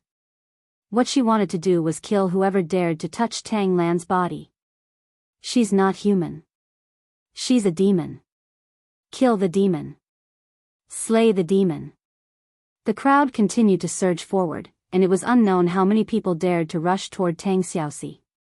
Puff! The sound of bodies shattering rose one after another. Tang Xiaoxi raised her palm, and the 9-tailed claws were filled with divine power. No matter how many people came, they must die. She was lost. At this moment, Tang Xiaoxi was lost in the slaughter, and her arms kept moving, turning the crowd into a sea of corpses. Blood filled the Bailing city, and soon, the news spread through the streets and alleys. Everyone knew that a demon had appeared in the Bailing city, and was killing people. But humans were like this, and the stranger they were, the more people rushed toward where Tang Xiaoxi was. What happened to me? Hai had already turned into a sea of blood. Tang Xiaoxi dejectedly knelt in the sea of blood, hugging her head and crying bitterly, I killed many innocent people, I am a bad woman, The voice sounded again, they are just a group of lowly people who want to use your grandfather to exchange for fame and status. They all deserve to be killed, and you don't have to blame yourself. Tang Xiaoxi, you are a god, and they are humans. These lowly humans were originally your slaves, and it doesn't matter if you kill them. Kill, kill, kill. More blood can make you stronger. No, Tang Xiaoxi shook her head quickly, and said while crying, I don't want to kill people, I don't want to be a bad woman, do you have a choice? The bewitching 9-tailed figure stepped out of the Hai, and laughed, if you don't kill them, they will cut off Tang Lan's head. Do you want to see that? No, Grandpa can't be beheaded. Tang Xiaoxi cried bitterly, no, then let's kill. Isn't that what you want? Yes, kill. Tang Xiaoxi raised her head again, and her eyes were filled with a merciless golden light. Chapter 6:11. Bailing City has fallen, the 7 Seas King has committed suicide. When he said this, Xing Yifan's expression was very calm, as if he had already expected all of this to happen. In the tent, only Luo Xian, Wei Chou, and the others were shocked. What about Xiangyu? Qin Yin asked. The messenger cupped his fists and said, Marquis Pingnan has already seized Sword Pavilion, but he didn't find Qin Yi. Qin Yi seems to have sneaked into the forest to the east of Sword Pavilion to escape. Is there any other news? Qin Yi asked softly. Zheng Yifan said, Your Highness, Long Qianlin has led 200,000 troops to Lingnan province. There are 3 possible routes he could choose. One is to go to Bailing City, another is to Sword Pavilion, and the last is to go to the forest to find Qin Yi. No matter which route he takes, we can't act rashly. Long Qianlin's 200,000 troops aren't that easy to deal with. I understand. At this moment, the messenger said hesitantly, Your Highness, there's another news from Yushu. What news? Princess Xi has led 5,000 elite troops to attack Bailing City to protect the Seven Seas King. Just yesterday, Princess Xi entered Bailing City alone to protect Tang Lan's body. We don't know the situation until now. What? Qin Yi couldn't help but stand up. She felt a sudden pain in her chest and said, Xiao she saw Tang Lan? Yes. 10,000 troops, follow me to Sword Pavilion to Bailing City. What? Su Muyun was stunned and said with an intense expression, Xiao Yin, you can't. Bailing City has already fallen into the hands of Iha country. Luolan and Ouyang Yan, these 2 strong enemies, haven't made any moves yet. We can't act rashly. If you go to Bailing City rashly, it's no different from throwing your life away. No, I want to go to Bailing City. Qin Yin's eyes were red as if she was about to cry.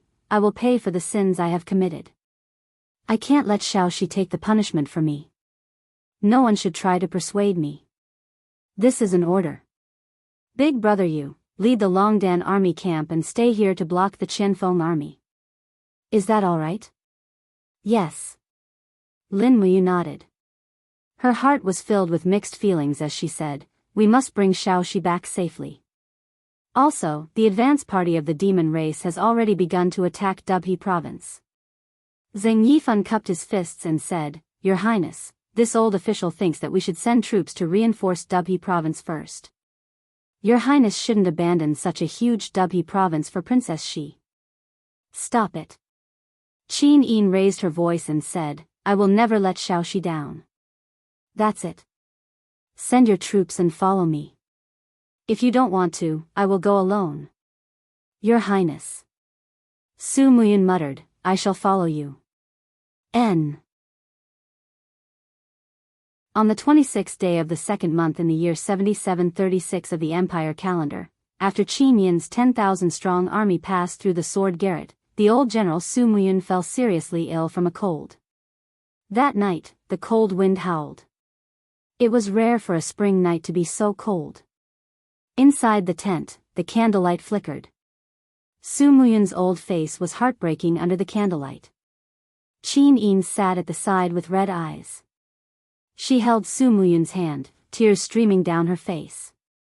It's a pity. Su Yu isn't here. Su Muyun coughed violently and said, I seem to have seen a scene from 20 years ago. I saw Su Qin, Su Yu, and Xiao Yin's mother, Su Yun. They are all still here. I saw the Emperor Qin Jin's favor descend upon the Su family.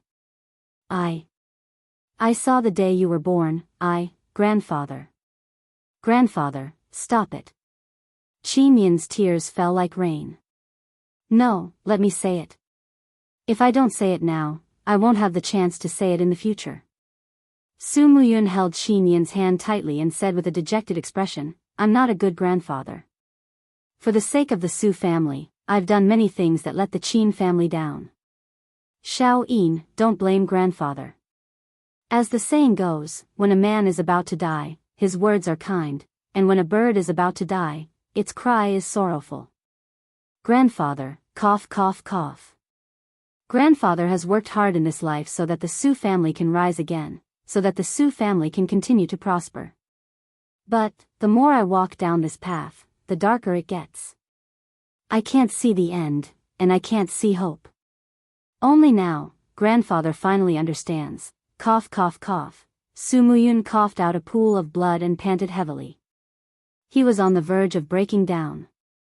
After resting for a while, he continued, I finally understand, Xiao Yin, you are my future. You are a descendant of the Su family. Half of the Su family's blood flows through your veins. Why was I so foolish and did so many foolish things? If I had known this would happen, I definitely wouldn't have allowed Qin Jin to head to the fairy lake. I will never be able to repay my mistakes. Qin Yin sobbed and said, Grandfather, don't say it anymore. Xiao Yin knows that grandfather will always be a loyal subject of the Cloud Middle Province. Su Muyun, you will always be. I know it, and father definitely knows it too. No, there is no such thing as a loyal subject in this world. Su Muyun's smile was extremely miserable. He said, I hate Qin Jin for wanting to kill Su Qin so ruthlessly. That was my only son. Xiao Yin. Can you forgive grandfather? Yes, I can. Qin Yin said as she sobbed. All right, Luo Xian, come here. Luo Xian walked to the bed and knelt on the ground. Her eyes were red. Father. Luo Xian, my son. Su Muyun panted heavily. Swear here that you will forever be loyal to the Qin family and to the empire. Yes, Luo Xian swears that I will forever be loyal to the Qin family and to the empire. Good, Su Muyun revealed a gratified smile, but this smile also slowly froze on his face. Su Muyun died of illness. At this point, the two most powerful subjects of the Qin Empire, Tang Lan had committed suicide and Su Muyun had died of a cold during the march. The era of the two dukes ruling the Qin Empire had finally come to an end. At noon on the 27th day of the second month of the empire's calendar, Qin Yin met up with Jianghu. A total of 60,000 soldiers arrived outside Bailing City. They met up with Tang Jin's 5,000 men who had been attacking the city for a long time. Your Highness. Tang Jin dismounted and walked on the muddy road outside the city. He cupped his fists and said, Bailing City is very sturdy. The 7 world palaces have sent reinforcements. Now, in addition to the 50,000 men gathered by the northern Qi prefecture, we have not been able to attack for a long time. What should we do? Is there Xiao Yin's Xiaoxi? Not at the moment, but I heard that Princess Xi killed many people in the city. Many people, I will enter the city first. You guys continue to attack, Qin Yin said lightly. Luo Xian hurriedly said, No, wait, Your Highness. It is too dangerous for you to enter the city alone. No, I have no other choice. Qin Yin slowly untied the belt of the Empress's cloak and threw the luxurious cloak into the mud. She left behind her sword and charged forward with a light shout. With a bang, under the impact of Qin Yin's divine power, a crack appeared in the air. She disappeared in an instant. The god-level expert's ability to shatter the void shocked Xiangyu, Luo Xian, Tang Jin, and the others. Swoosh. When she reappeared, she was already in the city. However, what greeted her eyes were piles of corpses. Flies were flying around, and her nostrils were filled with the strong smell of blood. Qin Yin couldn't help but feel a pain in her heart. She flew through the air and saw that the street was already filled with corpses. There were civilians and soldiers. Only God knew how many people Tang Xiaoxi had killed. She walked for a full 5 kilometers and saw corpses piled up everywhere. In the distance, tyrannical forces rose and fell. There, a beautiful demon fox was waving her arms, and the blood-red claws that were several meters long tore the mercenaries' bodies into pieces. Pfft! Tang Xiaoxi opened her mouth, and a pair of exquisite fangs pierced into the neck of a mercenary, ruthlessly tearing off a piece of flesh.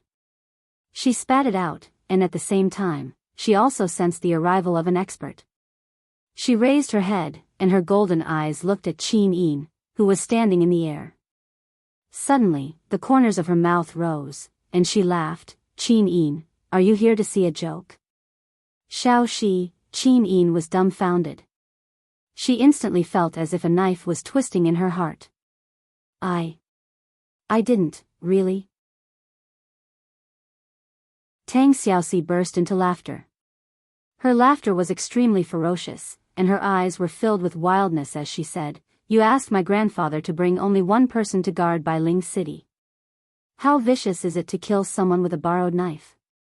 Qin Yin, you despicable woman. How much better are you than me now? Ha ha ha. Are you going to kill me? Come on, I heard that your cultivation has improved a lot. Let me see." The Tang Xiaoxi in front of her was obviously not the Tang Xiaoxi anymore. "Xiaoxi, don't." Qin Yin was trembling all over. "Come on." Tang Xiaoxi suddenly shouted, and the flames on her body surged. She entered the state of transformation. She jumped up, and her blood-red claws came down heavily from the air. Qin Yin subconsciously gathered her strength, and a celestial dragon crystal was placed in front of her chest. Bang! The two divine powers collided. Tang Xiaoxi's blood-red claws were no match for the celestial dragon crystal and were broken. However, this was just a body of energy. She waved her arms and gathered her claws again. She attacked crazily. "Did you see my grandfather's body? Is this what you want?" Tang Xiaoxi roared. She launched the God's Seal and the God's Kill Seal at the same time. Boom, boom. The two attacks were completely blocked by the protective wall of the celestial dragon crystal. Through the broken pieces of energy, Qin Yin looked at Tang Xiaoxi with tears in her eyes. She said, "Xiaoxi, come back." Tang Xiaoxi's golden eyes were full of ruthlessness and sarcasm. She said, "You used all your tricks to kill my grandfather. Do you think a bad woman like you deserves Lin Muyu? Do you?" I don't deserve." Qin Yin burst into tears. Pfft. Tang Xiaoxi suddenly got close to Qin Yin. Her blood-red claws pierced through Qin Yin's chest. Blood flowed down her fingers. However, the protective power of the celestial dragon crystal was extremely strong. With 7 celestial dragon crystals whirling around them at the same time, Tang Xiaoxi would not be able to resist it. However, Qin Yin gently loosened her grip, and the celestial dragon crystal scattered. "Why? Are you showing mercy to me?" Tang Xiaoxi smiled ferociously. She suddenly pulled out her claws and pierced them into Qin Yin's chest again. She laughed and said, "Can this godhead of yours protect you?" "Stop, little she." Sparkling and translucent tears rolled down Qin Yin's cheeks. She endured the immense pain and said, "We promised that we would never break our promise." "Little she, don't, stop. It hurts so much." Tang Xiaoxi's golden eyes were full of mockery. "Break, godhead." Buzz, buzz, buzz. Qin Yin's over-god lattice flew out of her EC and gathered between the two of them. It shone with a dazzling golden light, but it was buzzing and trembling. With the death of its master, this over-god lattice was about to self-destruct. "Xiaoxi." Qin Yin stretched out her bloodied palm and gently caressed Tang Xiaoxi's face. "Come back quickly, this is not the real you. In the future, I can no longer accompany Ayu. You have to love him together with my love." Tang Xiaoxi said. Buzz, buzz, buzz, the godhead spun madly and shattered. The self-destruction had begun. At that moment, the golden light in Tang Xiaoxi's eyes finally dimmed. She suddenly woke up and saw her finger piercing Qin Yin's heart.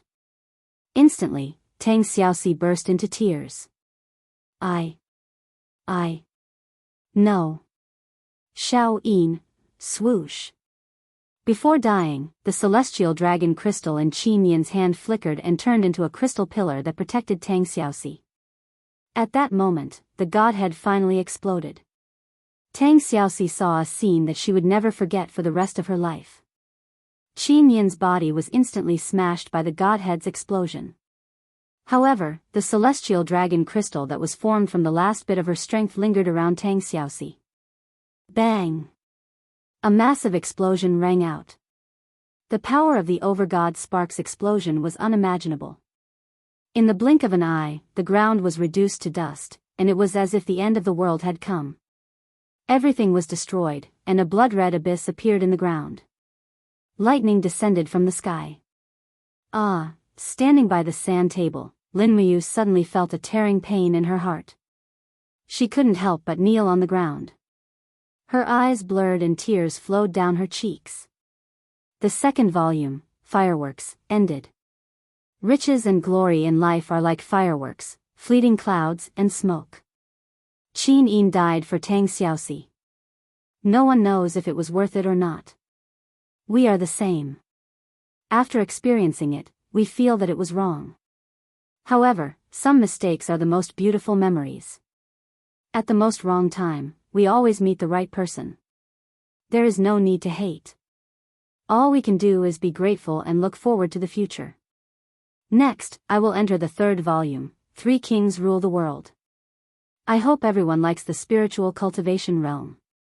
This is a novel written by Yi Zihua with great effort.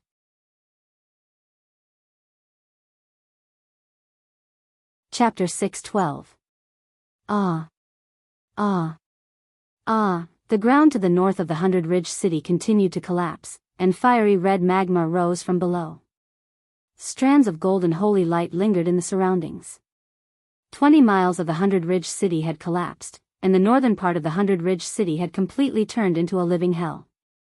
In the sky, flames soared into the sky. Tang Xiaoxi held her head and let out a heart-wrenching scream. Killing Qin Yin with her own hands was an unimaginable pain to her. She would rather be the one killed instead.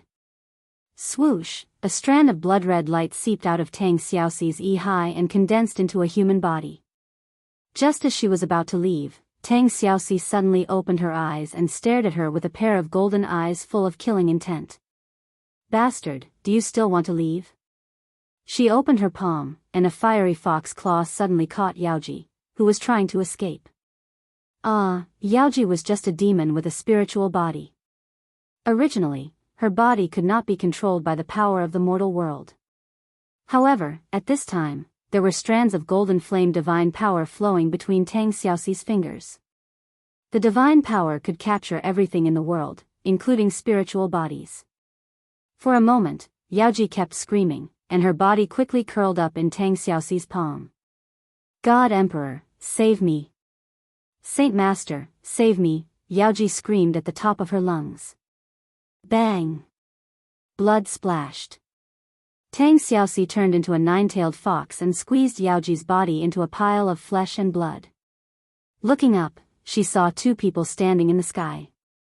They were the Devil Emperor and the Saint Master of the Devil Clan. At this time, the Devil Emperor and the Saint Master were surrounded by Master Devil power. They were ready to take action as if they were facing a formidable enemy. Tang Xiaoxi understood everything in an instant. She lowered her head and cried silently. She murmured, "It's you, who deliberately made me kill Xiao Yin and used this despicable spiritual body to bewitch my heart. Is it you?" The Devil Emperor stared at Tang Xiaoxi and said, "Yes, it's us." The Demon King stared at Tang Xiaoxi and said, "That's right, it's us.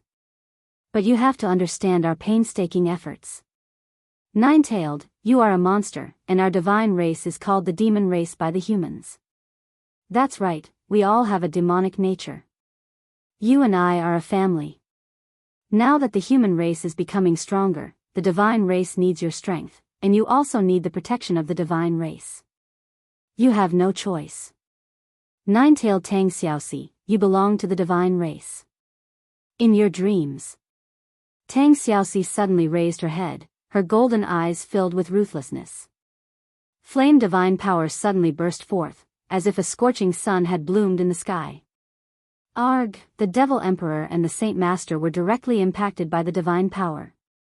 They let out miserable cries. When they opened their eyes, Tang Xiaoxi was already in front of the Saint Master. Her sharp claws swept across. Swoosh, swoosh, swoosh, demonic shadows flew past and condensed in the palm of the Saint Master. It was like a blood-red demonic plate. He shouted angrily, "5 demons combination, wheel of blood." Bang! The sharp claws of the 9 tails pierced through the wheel of blood and stabbed into the abdomen of the Saint Master. At the same time, the armor of the wheel of blood twisted one of Tang Xiaoxi's arms into a bloody mess. She was going all out. "Your Majesty," the Saint Master howled miserably. He covered his abdomen and retreated in the air. He shouted, "She's crazy. Quick! Stop her!" The Devil Emperor stood high in the sky. He put his palms together. Demonic seals revolved around his palms. He shouted, "Demonic binding seal." The blood-red demonic binding seal revolved around Tang Xiaoxi. It tightened inch by inch, making it impossible for her to move. These demonic binding seals were crystallized from divine power. Tang Xiaoxi's 9-tailed avatar was suddenly very strong. However, the Devil Emperor and the Saint Master working together was even stronger. "Arg!" Tang Xiaoxi roared crazily. The divine power of fire turned into sharp arrows that shot in all directions. The Saint Master and the Devil Emperor were instantly injured. The Tang Xiaoxi in front of them was like a beautiful beast that had gone mad. If they wanted to capture her, they would have to pay the price in blood. "Saint Master!" The Devil Emperor's arms and abdomen were pierced by the flames. He could not help but roar, "What are you waiting for? Use the 6 demons combination to knock her out. Otherwise, we will all die here." The Sage Master gritted his teeth. The higher level of the 5 demons' harmonious divine art was the 6 demons' harmonious divine art. However, every time he used the 6 demons' harmonious divine art, his lifespan would be reduced by 20%. Although gods were immortal, lifespan represented power. The price to pay was that every time he used the 6 demons' harmonious divine art, his cultivation would be greatly reduced. "Come on!" The Saint Master roared crazily. Countless demonic shadows flew out of his body and gathered in his palms. He brazenly attacked Tang Xiaoxi's back. Bang! Poor Tang Xiaoxi's back was splattered with blood. The back of her head was instantly hit by the Saint Master's palm. Suddenly, her eye was blurred, and she slowly fell into a deep sleep. Perhaps, Tang Xiaoxi did not want to struggle. She would rather sleep and never wake up. She would never have to face the cruel fact that she had killed Qin Yin. Ga! Ga! The Saint Master panted fiercely. Because he had used too much demonic power, 2 fangs grew out of his mouth. He looked back at the Nephilim Emperor coldly and said, "Your Majesty, your subordinate is done." The Nephilim Emperor raised his palm gently, and a space crack opened behind him. He glanced at Tang Xiaoxi and said, "Which Tang Xiaoxi, you are the queen of the Protoss. Now, come home with us." The light flashed and disappeared as if nothing had happened. 20 miles away, the armies of Xianghu, Luo Xian, and Tang Zhen were in a mess. Even after retreating for 10 miles, they could not completely avoid this catastrophe. Nearly 10,000 soldiers died in the blood-red abyss, but no one knew what happened. What happened? Tang Zhen held the reins of his war horse, his face ashen. Luo Xian trembled all over, her face full of pain, and said, "Her Highness Yin, her aura disappeared. How is this possible?" Tang Zhen said in a low voice, "Didn't Her Highness step into the divine state? How is this possible?" Xianghu's cultivation was close to that of a god, and he could sense the divine power around him the best. With a cold gaze, he said, "I'm afraid, the empire is going to change. After the death of Duke Lan and Duke Yun, Her Highness the Empress seems to be in danger. Her Highness is a god, but her divine aura disappeared completely. There is only one possibility. Her godhead has been destroyed." Godhead destroyed? What does this mean? Tang Zhen murmured. Luo Xian clenched her fist in pain and said, "Her Highness Yin is dead, ah?" Tang Zhen's nose turned sour, and tears almost fell from his eyes. "What should we do? What should we do now? Princess Shi. Where is Princess Shi?" Princess Shi's aura disappeared too. "I'm afraid." Xianghu looked into the distance with a deep gaze. "I think, you all saw it too." It was Princess Shi, who killed Her Highness. She killed the Empress. Impossible. This is impossible. Tang Jin shook his head repeatedly, and suddenly fell from his war horse to the ground. Luo Xian held her spear and said, "For now, we must control this news. No one can leak it out. Her Highness. Her Highness is not dead. Otherwise, the world will be in chaos." Xiangyu nodded. That's right. The feudal lords have long been restless. If this news gets out, I'm afraid the world will really be in chaos. Luo Xian said, "I'll write a letter to Lin Muyu to inform him of this news." Yes, a cold wind blew past, and everyone's heart was chilled. 7 Customs House. Banquet. Feng Jixing entered the banquet hall with only a windcutter and a few dozen imperial guards. He knew that this banquet wouldn't be peaceful, and it was destined to be. "General Feng, it's been a long time." Tang Lu led Tang Su and the other Tang generals over. The burn on his face had healed a lot, and he cupped his fists with a smile. "I didn't expect General Feng to grace the 7 seas with your presence. It's really flattering." Feng Jixing smiled faintly. "Young Lord Tang Lu, have you received the news? Duke Lan has already committed suicide in Hundred Ridge City, and Tang Xiaoxi has also entered Hundred Ridge City. Her fate is unknown." Tang Lu's face was actually full of calmness as he nodded. "I understand." Duke Lan was killed by the traitors of the Iha nation, but young lord is stationed here. What is the meaning of this? Why don't you follow me to Lingnan and recover the lost land of the empire? Is that so? Tang Lu couldn't help but sneer. "Feng Jixing, your words are so convincing, but do you know why my grandfather died?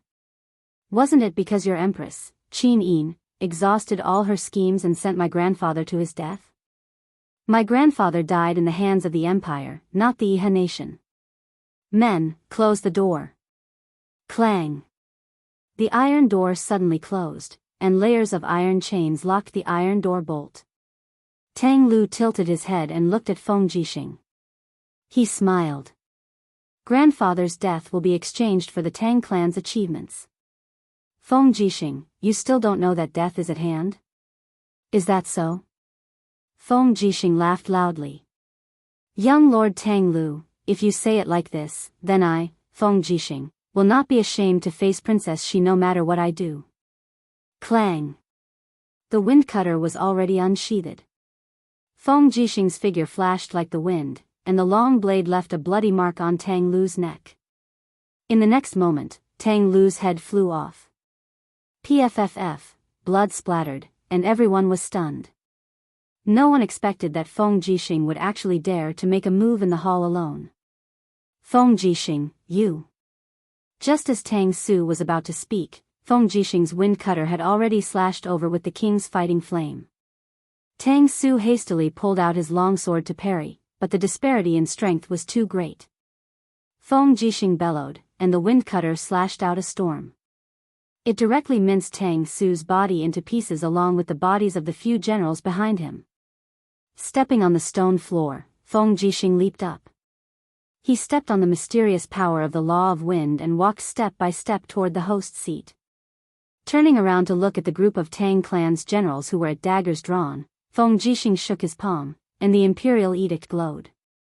He said, "Empress Qin Yin has decreed that all the generals in the 7 Seas province must listen to me, Feng Jixing, or they will be killed without mercy. You can choose to be loyal to the Tang clan, but the result will be the execution of your entire clan. Now, those who are willing to listen to me, Feng Jixing, step back. Those who want to be loyal to Tang Lu, attack." Everyone was dumbstruck. After a long time, kill. After the time it took for an incense stick to burn, the door to the banquet hall opened with a creak. Feng Jixing's white robe was stained with blood. His windcutter slowly dragged along the floor. Behind him, the grayish-brown carpet was already stained with blood. A group of Tang clan's generals were lying on the floor in disorder. They had already turned into corpses, and the remaining people followed Feng Jixing out with a respectful expression. Lightly waving his arm, Feng Jixing said indifferently, "Everyone, listen to my orders. The tiger amulets of the generals I killed will be distributed to all of you. From today onwards, all of you are Her Highness the Empress's men. All of you are important generals of the empire.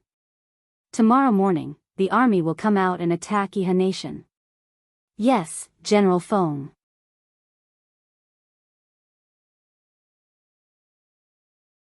Chapter 613. On the 27th day of the second month, in the dense forest of East Mountain in Lingnan Province, the majestic army of the empire stopped at the foot of the mountain. Long Qianlin rode up the mountain to welcome Qin Yi. After the crushing defeat at Sanglin Valley, Qin Yi's hair had turned white as if it was covered with a layer of frost. Long Qianlin dismounted and knelt on the ground. "I came late, please forgive me, Commander." "Commander Long, please rise." Qin Yi personally helped Long Qianlin up. His eyes were filled with gratitude. "Commander Long has brought 200,000 men, leaving such a strong force for our Yihe country. It is a great merit." Long Qianlin looked up at Qin Yi. "Commander, has Marshal Ji Yao really surrendered to the enemy?" "Yes." Qin Yi nodded. "I misjudged Ji Yao. He is such a cowardly person." "Commander Long, do you know what happened at Bailing City?"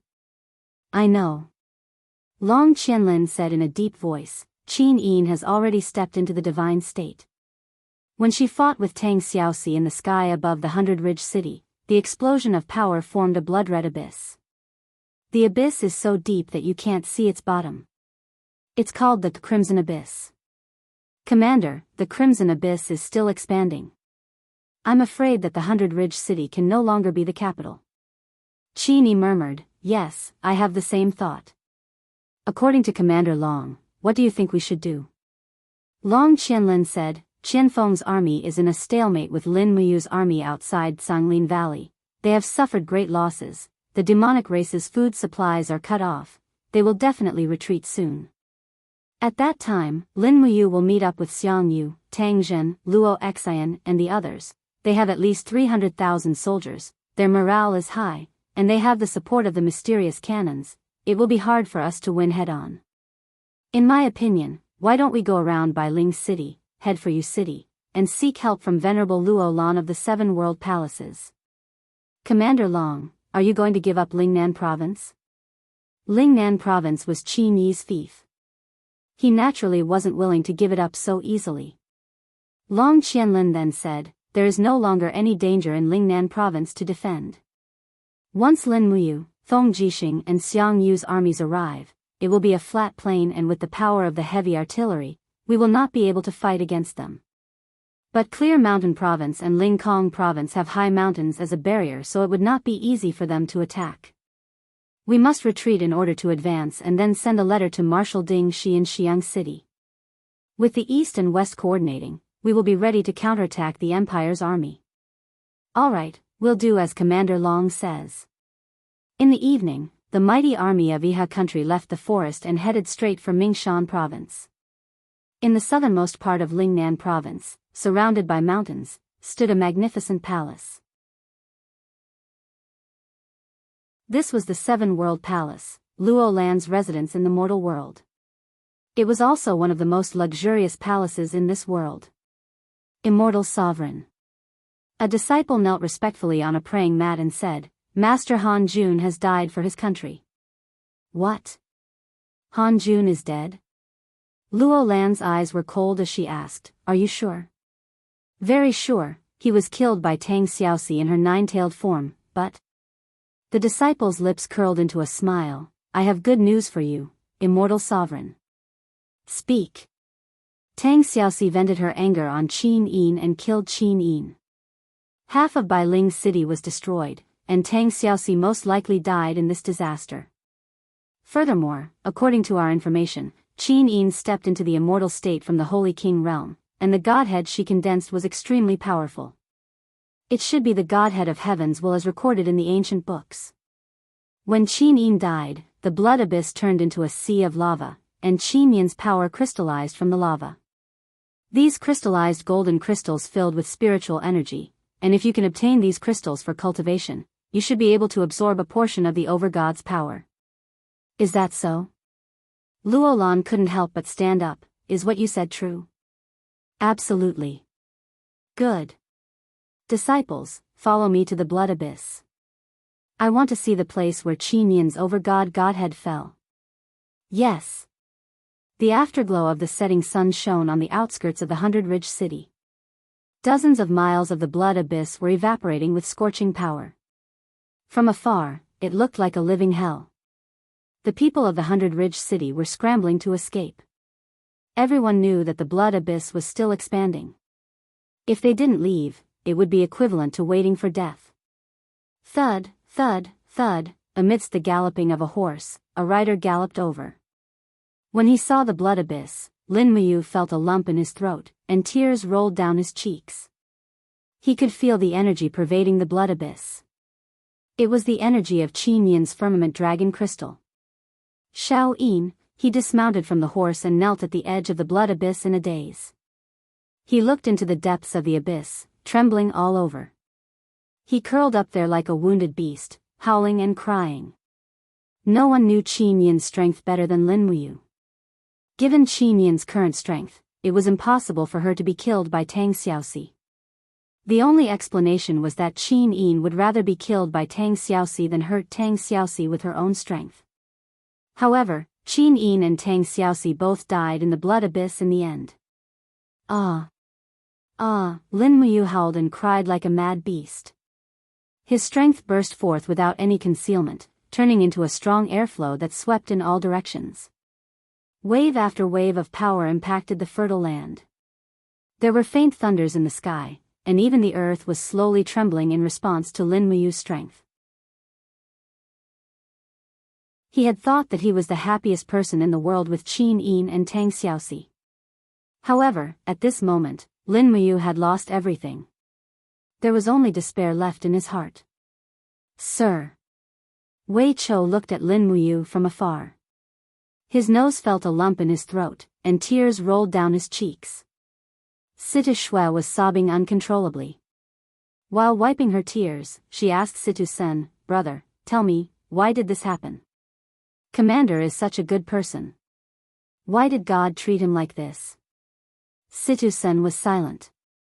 After a while, he said, "There are many things in the world.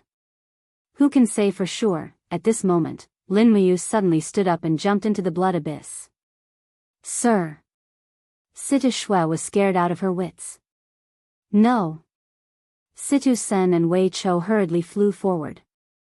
However, they only saw the rolling golden flames in the blood abyss and the blood-red lava. They could no longer see Lin Muyu's figure. Why? Why? Situ Shui sat at the edge of the abyss and couldn't help but wail. Situ Sen slowly knelt down on one knee and lowered his proud head. "Lin Muyu, you will always be the glory of the empire. I, Situ Sen, am honored to be your subordinate." Wei Chou stood there dumbfounded. He didn't move an inch. It was as if the sky had collapsed. The playful Lin Muyu, the resourceful Longdan army camp commander, the Grand Deacon Lin Muyu of the temple, and the outstanding Lin Muyu of the blood abyss had died just like that. The power in the blood abyss was surging. How many people could survive after jumping into it? Puff! There was a burning pain all over his body. Lin Muyu swam in the boiling lava.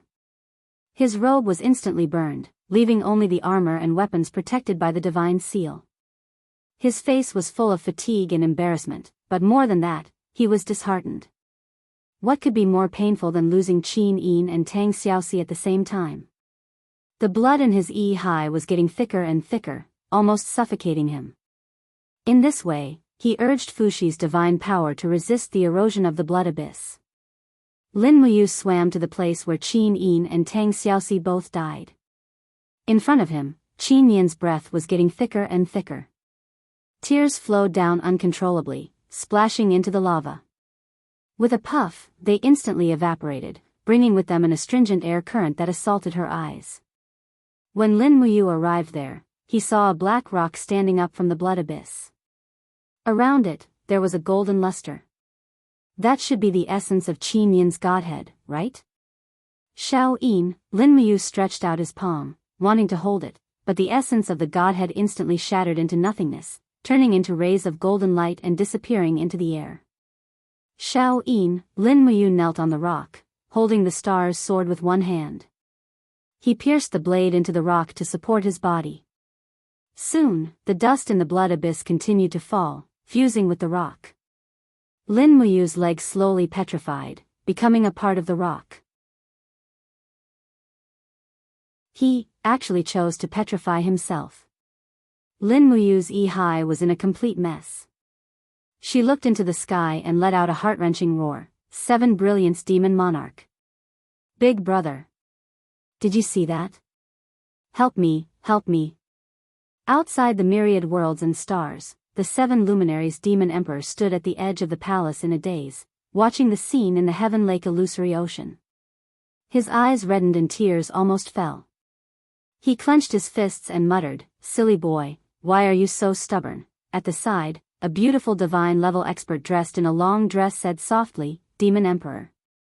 Yu is your brother. Since you care so much about him, why don't you help him?" "It's not that I don't want to help, but I can't." The 7 luminaries Demon Emperor sighed and said, "There is a cycle of reincarnation in life and death. Even gods will die. Moreover, Qin Yin is a god with a god's mandate. Once her god's mandate perishes, she can only escape into reincarnation. No one can save her." Sigh, "Then what should we do?" "This is Yu's destiny, his tribulation, his Tao. If you can see through this tribulation and prove his Tao, he will naturally be able to see through everything. Unfortunately, this silly boy. Xiao, I can't do anything about this. You should pay more attention. If it's possible, go to the mortal world and help me persuade this boy. You have the god's mandate of life. Maybe you can help him." The corner of Xiao's mouth curled up slightly and she said with a faint smile, "Demon Emperor, you said it yourself. This is his Tao. Only he can see through it." Sigh, the 7 luminaries Demon Emperor sighed and turned to leave. Xiao smiled and looked at the scene in the mortal world. She said, "You, oh you, Qin Yin's soul should have been destroyed. I can only help you up to this point. Don't give up." 3 days passed in the blink of an eye. In the crimson abyss, Lin Muyu was covered in dust. He knelt there like a stone statue, holding the stellar sword that had lost its luster. Everything below his chest had become one with the rock. Whoosh, the wind and the air moved and an old figure appeared. It was Qin Han. Looking at Lin Muyu's current state, Qin Han's heart ached. He said softly, "You, my child. Why do you have to torture yourself like this?" Lin Muyu knelt on the ground in silence, not saying a word. Qin Han landed on the ground like an immortal and stood in front of him. He said, "Everything in the world has its karma. I know you love Xiao Yin deeply, but it's time to let go of everything. You and Xiao Yin met and knew each other in Lanyan City. This is fate. Xiao Yin was willing to fall in the crimson abyss. This is fate. Xiao Yin can let go. Why do you have to be so obsessed?" At this time, Lin Muyu finally raised her head and looked at Qin Han. She said softly, "It's not my obsession. It's just that in life, if one doesn't pursue the person they love, then what's the point of living?" Qin Han was silent for a long time. "This is your Tao. If you can prove your Tao, you will be able to see the godly state. If you can't see through it, you will make a mistake for the rest of your life. Ancestor is about to ascend to the heavenly realm. You take care of yourself."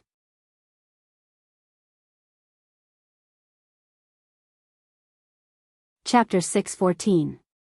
On the 15th day of the 3rd month, the scorching temperature of the crimson abyss finally began to cool down slowly. However, there was still a cloud of smoke rising into the sky. Within the cloud of smoke, beams of golden energy slowly gathered and flew towards Lin Muyu's body as if they were being summoned. They played on his legs, abdomen, and the rocks on the surface of his body. He was still in the state of slow petrification. At this moment, Lin Muyu had almost given up on all cultivation.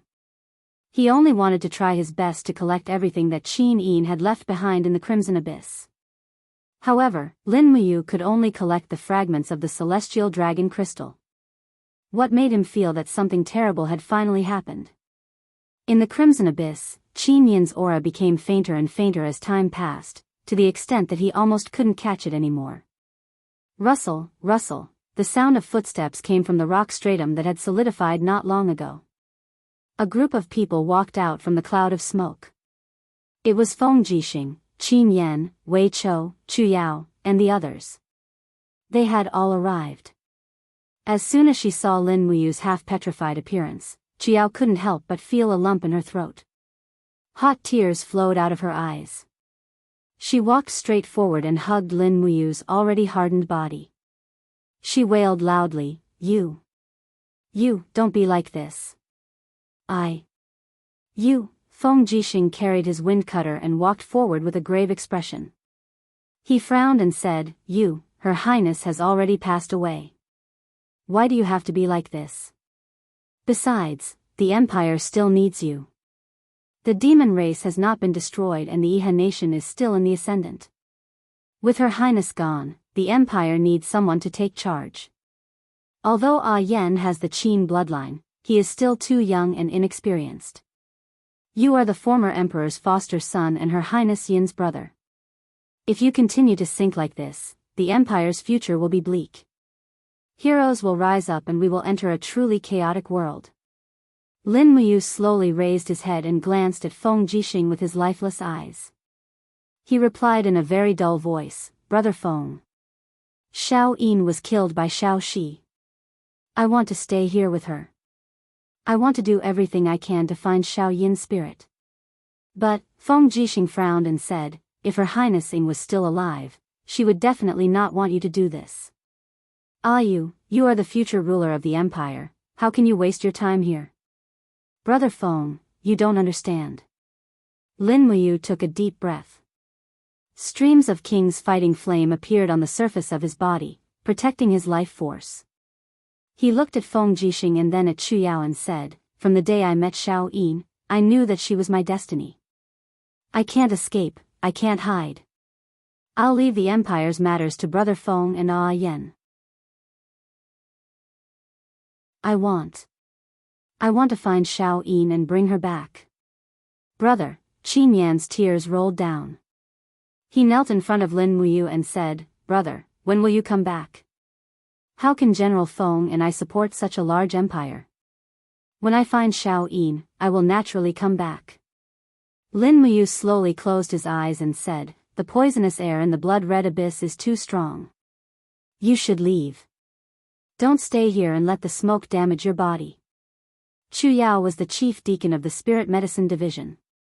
She naturally knew that the smoke in the blood-red abyss contained a strong poison. This was also one of the reasons why Lin Muyu's skin was black and his body was gradually turning to stone. But she had no choice. Just as Lin Muyu said, Qin Yin was his destiny. He had to stay here and could only stay here to search for Qin Yin's return. Wei Chou kicked the broken rocks on the ground. He was somewhat angry but didn't dare to explode. He said in a low voice, Darren, General Feng is leading 300,000 elite troops of Seven Seas City to attack Swift White Province's Sunset City. I am also leading the Longdan army camp to attack Sky Province. Soon, His Highness Qin Yan will lead the Imperial Army to Tianshu Province to defend against the advanced troops of the demon race. Darren, I hope you wake up soon. Lin Muyu opened his eyes again and looked at Feng Jixing, saying, Big Brother Feng, there are no remnants of Xiao Shi's aura in the blood-red abyss. I suspect that Xiao Shi is still alive. Help me find her. I want to ask Xiao Shi why she wanted to kill Xiao Yin and why she went back on the oath she made back then. I will. Feng Jixing took a deep breath and knelt down on one knee towards Lin Muyu. He cupped his fists and said, Since Your Highness Yu is temporarily unwilling to leave, then Feng Jixing and Qin Yan will lead the army to attack Lingnan and recover the lost land. I hope that Your Highness Yu will return soon. I will come see you again. Everyone go. Lin Muyu slowly closed his eyes. The smoke in the blood-red abyss once again slowly fell on his face and eyelashes, speeding up the process of his body turning into stone. Chu Yao stood up and wiped away her tears, saying, I will wait for your return in Lanyan City. Everyone left. Lin Muyu still maintained the posture of kneeling on one knee and holding the sword with one hand. The tattered cloak pieces that were blown away by the strong wind no longer moved. Instead, they fused with the stone and remained frozen in the air. In the surroundings, specks of faint golden starlight danced in the blood-red abyss, but in the end, they were all directed at Lin Muyu's hand that was holding the sword. Rays of golden light lingered around the star's sword and seeped into Lin Muyu's body. A few days later, thunder rumbled in the sky. Rays of golden light flickered in the sky above Bailing City. It was the oracle. No, it was the descent of the god's truth. Only the god of heaven could descend upon the mortal world with such an earth-shattering aura. The dark night sky was brightly illuminated. The smoke in the blood-red abyss was poisonous, so Bailing's city had almost become a wasteland. People left their homeland one after another, but there were still some scavengers looking at the sky in the middle of the night. They were dumbfounded. They had never seen such a spectacle in their entire lives. A beautiful figure stepped on the clouds and arrived above the blood-red abyss step by step. It was a beautiful fairy. Her face was exquisite and flawless, her skin was white as cream, and her figure was graceful. She could be said to be a peerless beauty. However, the pieces of soft armor that covered her body and the sharp sword in her hand let people know that this fairy was a sharp and unapproachable person. The person who came was Xiao, the #1 god emperor under the 7 luminaries demon emperor. Xiao's beautiful eyes looked at Lin Muyu, who was slowly petrifying in the blood-red abyss. She couldn't help but feel sad. She floated down and stepped into the blood-red abyss with golden oracle halos. The sound of her exquisite and small battle boots stepping on the rock stratum woke Lin Muyu up. "Who are you?" Lin Muyu asked indifferently. She wasn't moved by Xiao's powerful god emperor power. Xiao held her long sword and walked forward step by step. The surrounding poisonous smoke retreated automatically, as though it was afraid of her. Xiao stared at Lin Muyu, whose lower body was already wrapped in rocks. She said, Are you really going to petrify in this void?" "I'm not." Lin Muyu slowly opened his palm. Rays of golden power were enshrouded in it. He muttered, "Xiaoyin's power will guide me to her. I can definitely do it." Xiao couldn't help but feel a lump in her throat. She was amused and touched. She said, "Silly boy, do you think the celestial dragon crystal can guide you to Xiaoyin?" Who are you exactly?" Xiao bowed and said, "I'm one of the god emperors under the 7 luminaries demon emperor, Fairy Xiao." "Xiao," Lin Muyu looked up at her and said, You're a god emperor. You must know where Xiaoyin is. You must know how to resurrect Xiaoyin. Am I right, Xiao?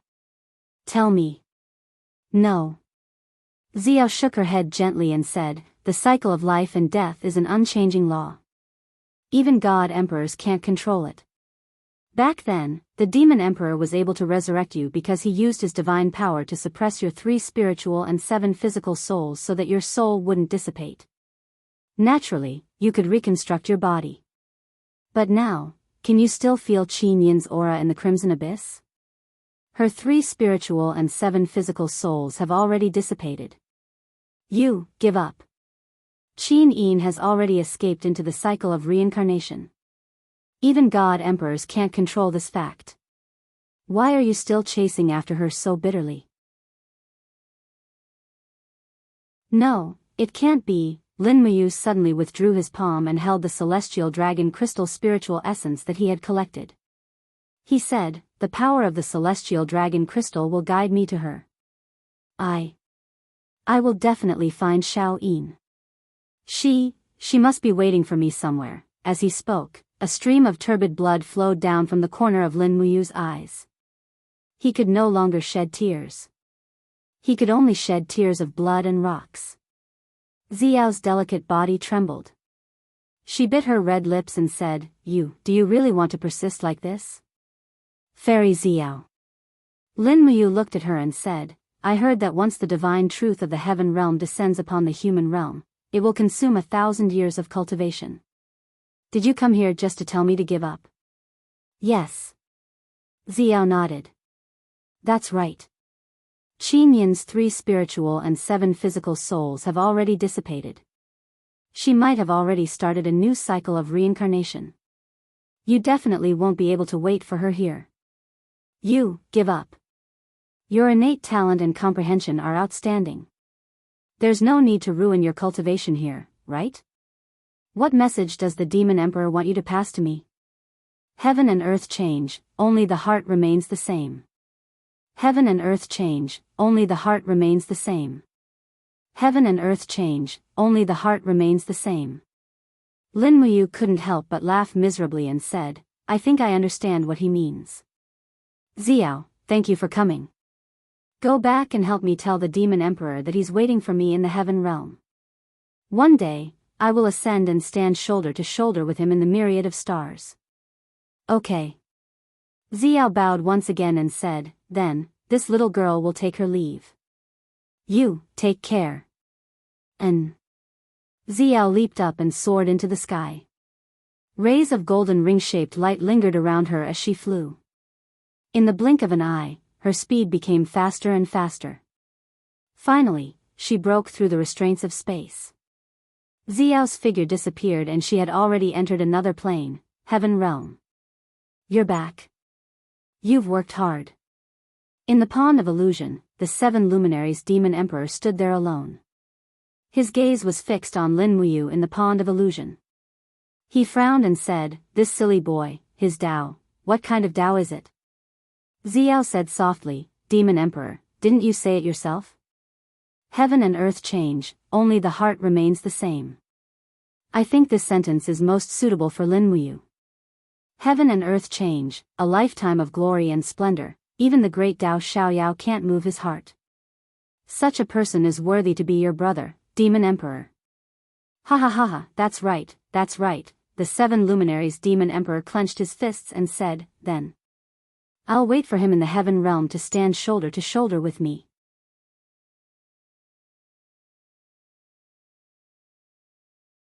Chapter 6:15. Time flew, and the smoke in the blood-red abyss had dissipated. The lava had turned into rocks, and the surface temperature had gradually returned to normal. Only the smoke rising from the fiery holes in the rock layer reminded people that this was the blood-red abyss, the abyss that had destroyed the entire 100-ridge city. There were many legends about what had happened in the blood-red abyss. Some said that the empire's empress, Qin Yin, and the princess, Tang Xiaoxi, were buried in the blood-red abyss. Some also said that Qin Yin had not died, but had ascended to the heaven realm.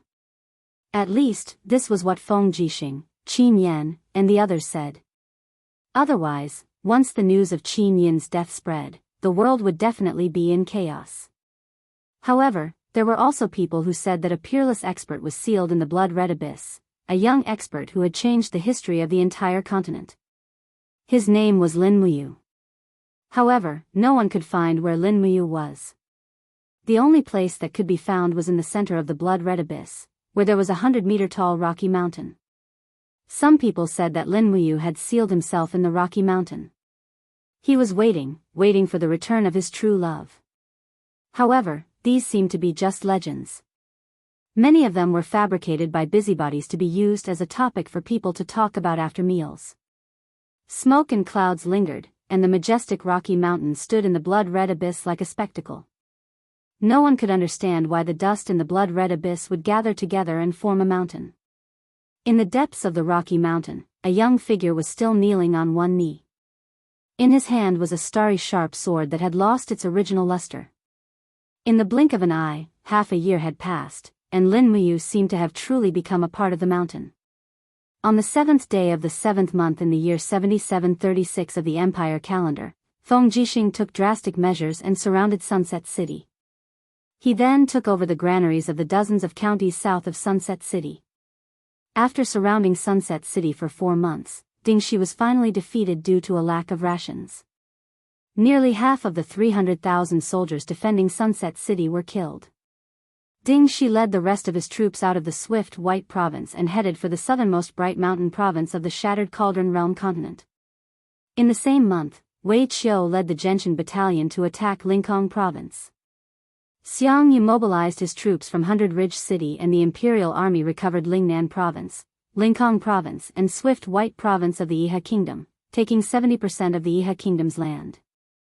Ding Shi and Long Qianlin retreated step by step with their 200,000 soldiers. The empire was too powerful. The empire was too powerful. The empire was too powerful. They retreated to defend Mingshan province, and relied on Xiangyang city to fight with the empire. On the 12th of August, the empire's army gathered on the plains to the north of Mingshan province. The grand army of 600,000 was astonishing. Under the scorching sun, the army advanced slowly, bypassing a chain of mountain peaks. The sacred peak was where Luolan's 7 world palaces were located. The sacred peak was shrouded in mist, and it looked like a celestial abode. Wei Qiu looked in the direction of the 7 world palaces and said coldly, "That old dog Luo Lan helped the Iha kingdom conquer Lanyan city. He probably didn't expect this day to come.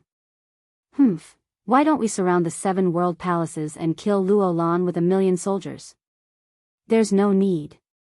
Feng Jixing waved his hand lightly and said, "Luo Lan has done all sorts of bad things.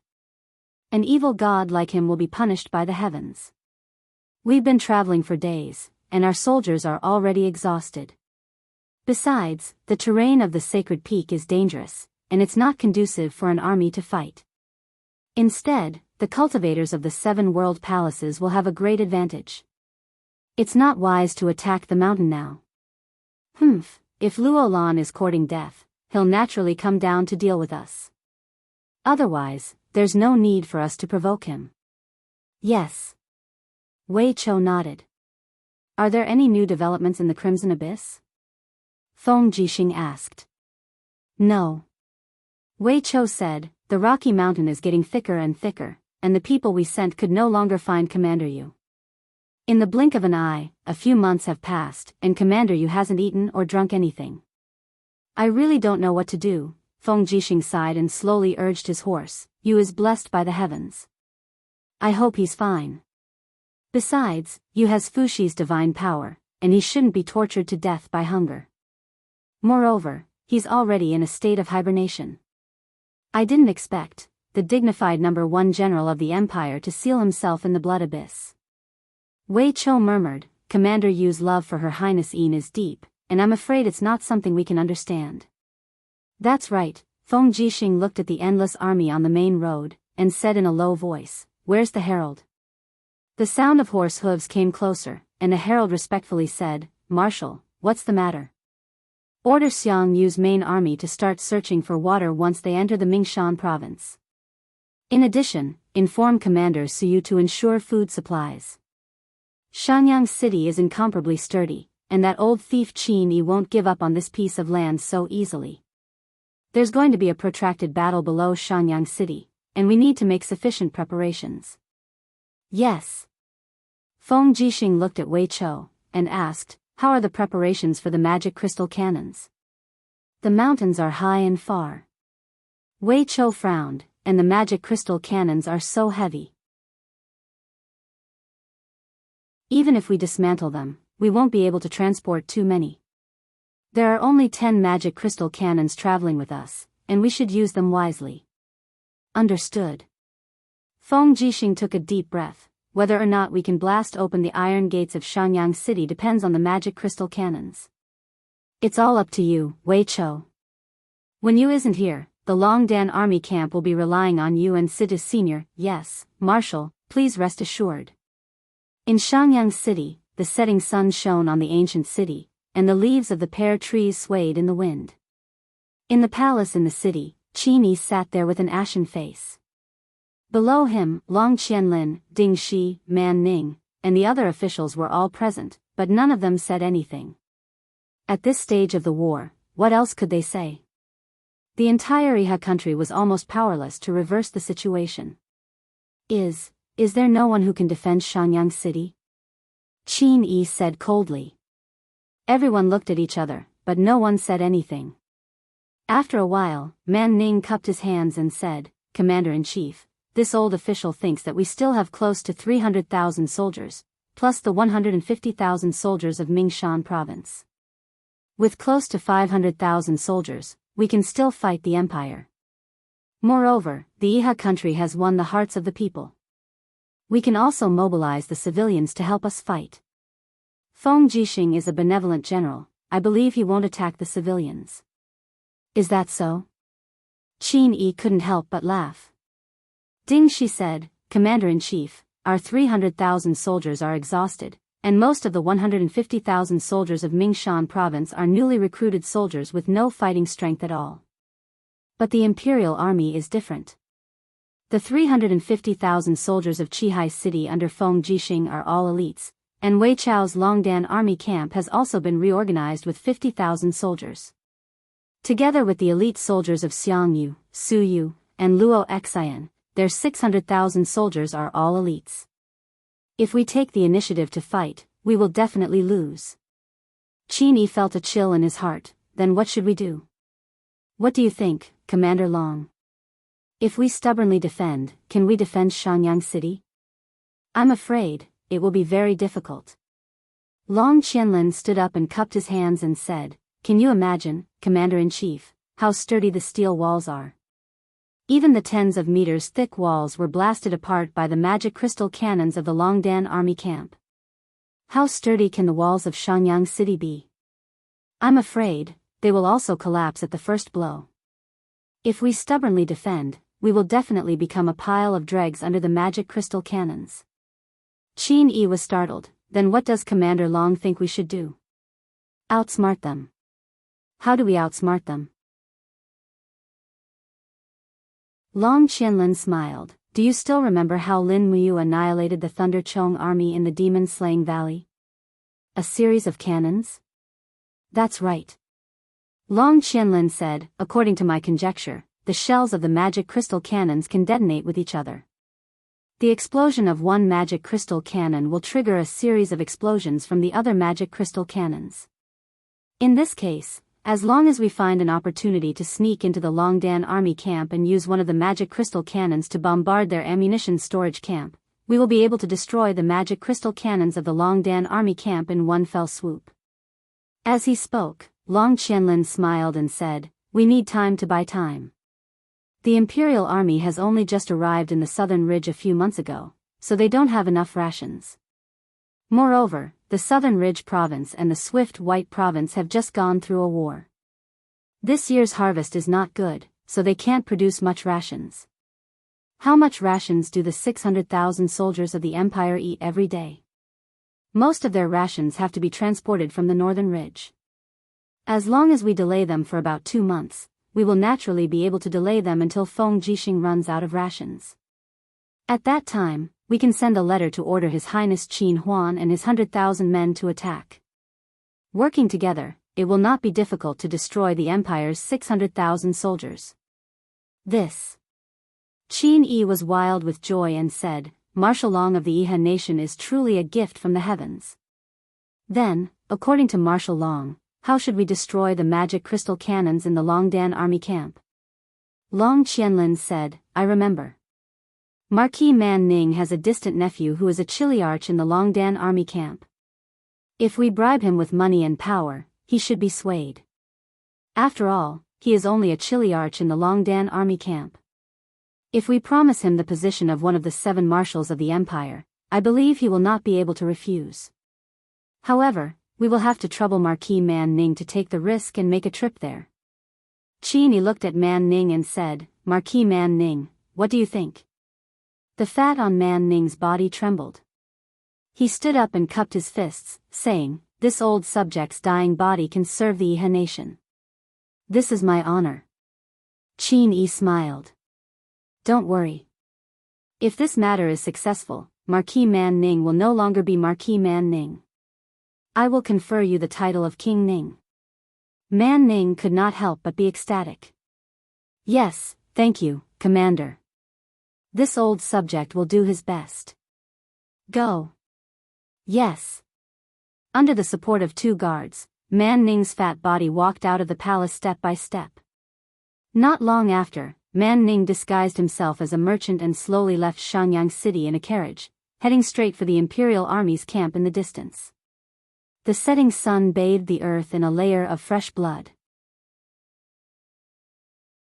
This was the final battle between the Empire and the Iha nation. Whoever emerged victorious would become the last ruler of this land. Both sides would spare no effort in this battle to the death.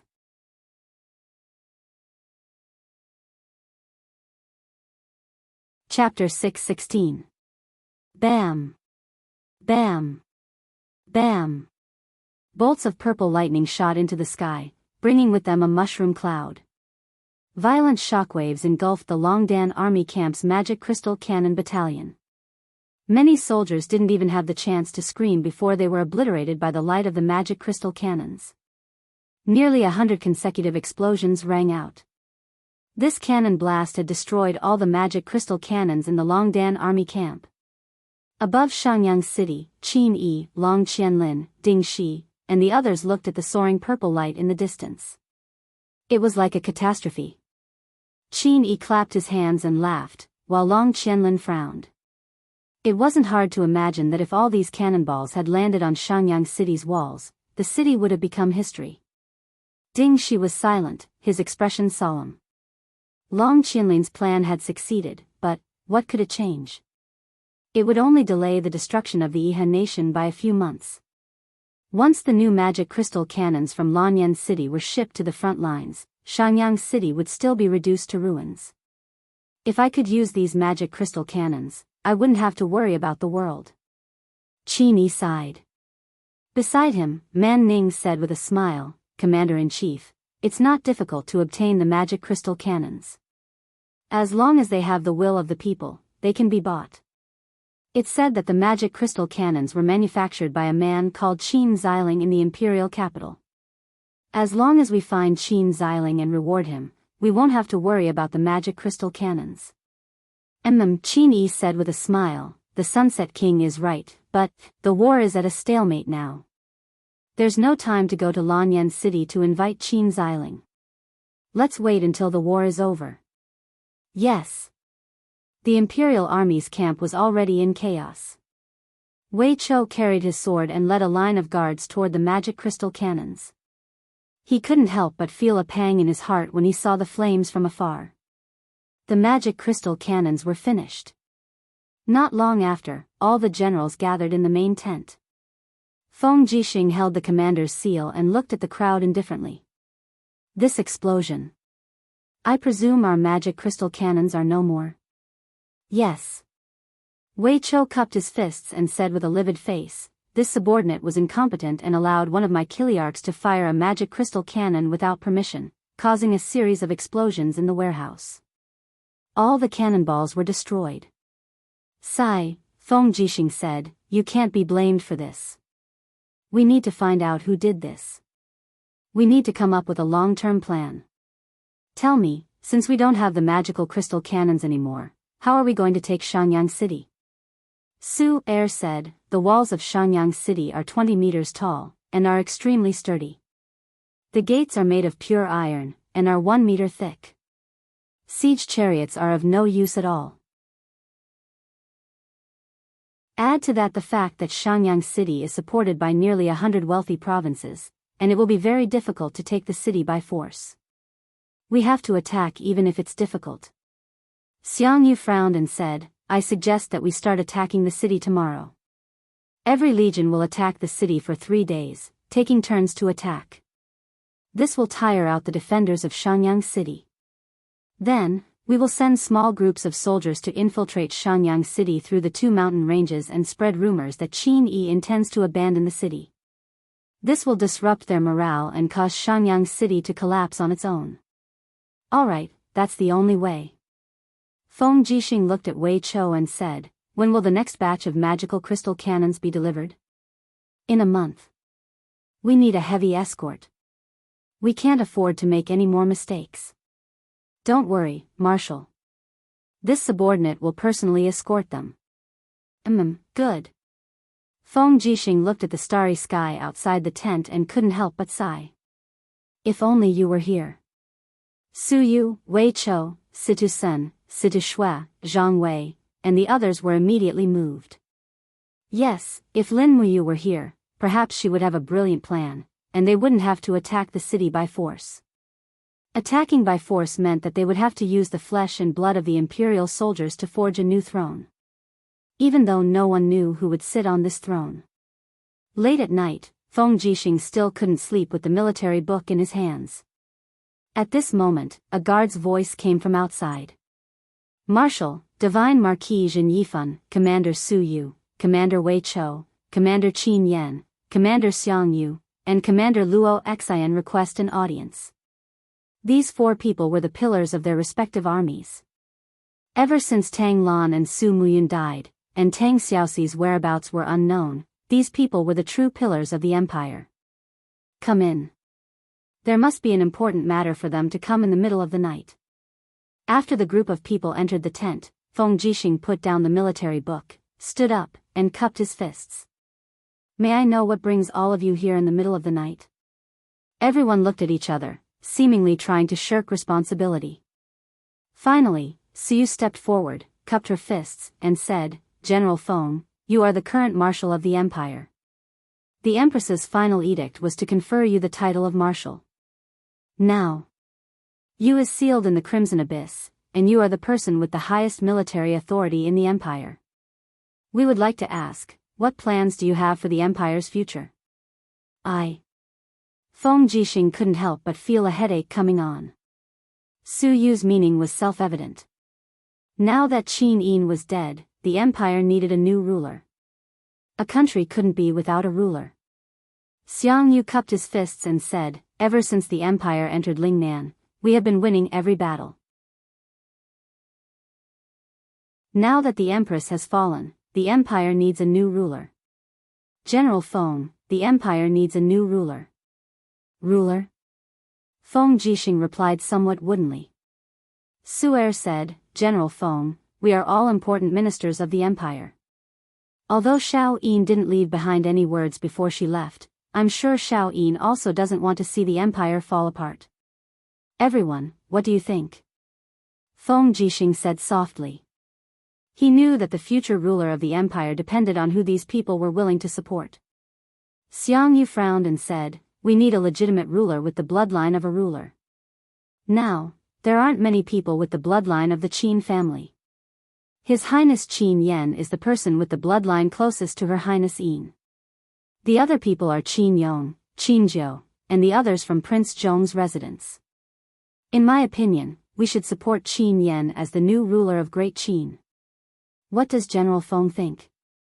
Feng Jixing didn't reply, but looked towards Qin Yan and asked, Yan, are you willing to be the ruler of Great Qin? Qin Yan stared blankly and hurriedly said, I'm not willing to steal my cousin's empire.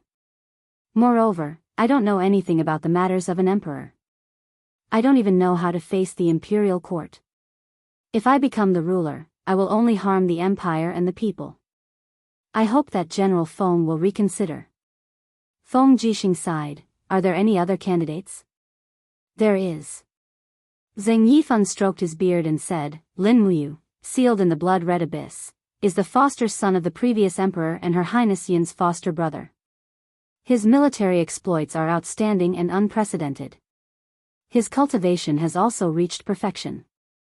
I'm afraid there is no one more suitable than him to be the new ruler of the Qin Empire. Zheng Yifan was the only old official present, so his words naturally carried a lot of weight. Feng Jixing nodded and said, it's just that he willingly sealed himself in the blood-red abyss.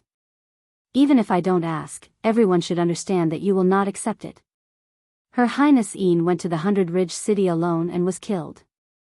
This matter has already made you feel guilty for half a year. If you were to ascend to the throne at this time, Divine Marquis, do you think you will agree? Zheng Yifan couldn't help but wring his hands and said, that's right, the difficulty lies in the fact that Lin Muyu is a person who is loyal to his feelings. Feng Jixing looked at everyone with a burning gaze and said, we are all the commanders of the empire and are all loyal to Her Highness Yin. Now, Yu is still bitterly guarding the blood-red abyss, waiting for Her Highness Yin's return. Shouldn't we wait? I think, the Qin Empire will no longer support an emperor and will only confer titles of nobles. We will guard this 10,000 miles of territory and wait for the day when Her Highness Yin returns. How about it? Yes. Everyone cupped their fists. After a while, Su'er said, then, there should be a person who can hold the power alone, right? Yes. Feng Jixing nodded.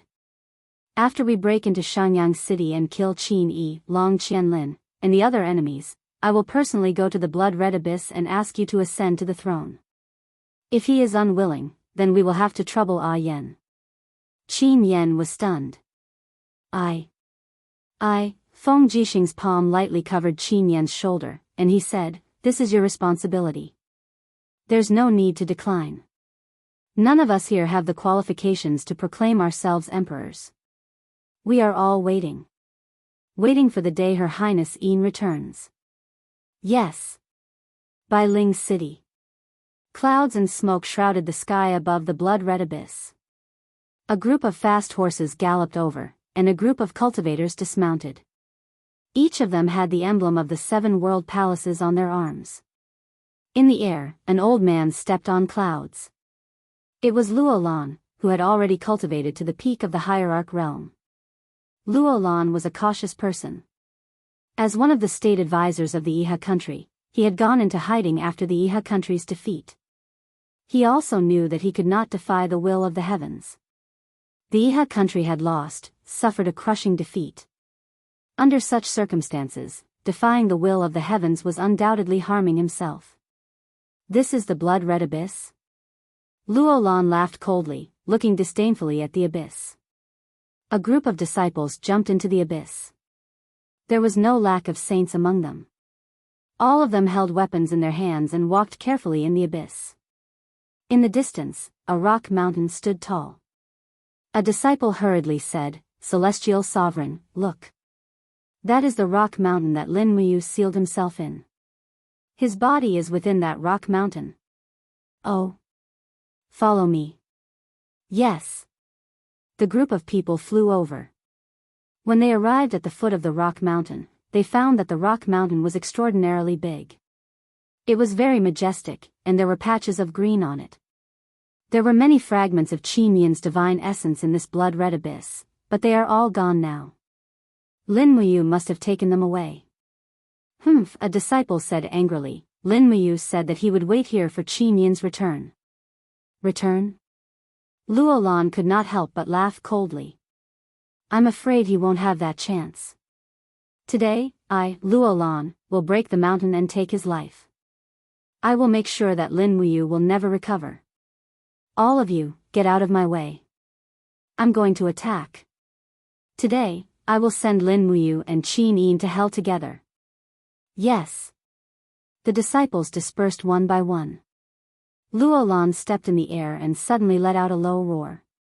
Suddenly, golden light flowed around his arms. When he put his palms together above his head, his divine power condensed into a peerless divine saber. It was the power of Luolan's martial soul, demon blood saber. Boom! The ground shook and the top half of the rock mountain was smashed by Luolan's saber. Again. Luolan roared and struck again. Bang! Rocks flew everywhere, and the stone mountain instantly cracked open from the center. However, a powerful force surged within the mountain. You're tuning into the Carefree Valley YouTube channel. Don't forget to subscribe and join us on this journey to catch the most captivating stories.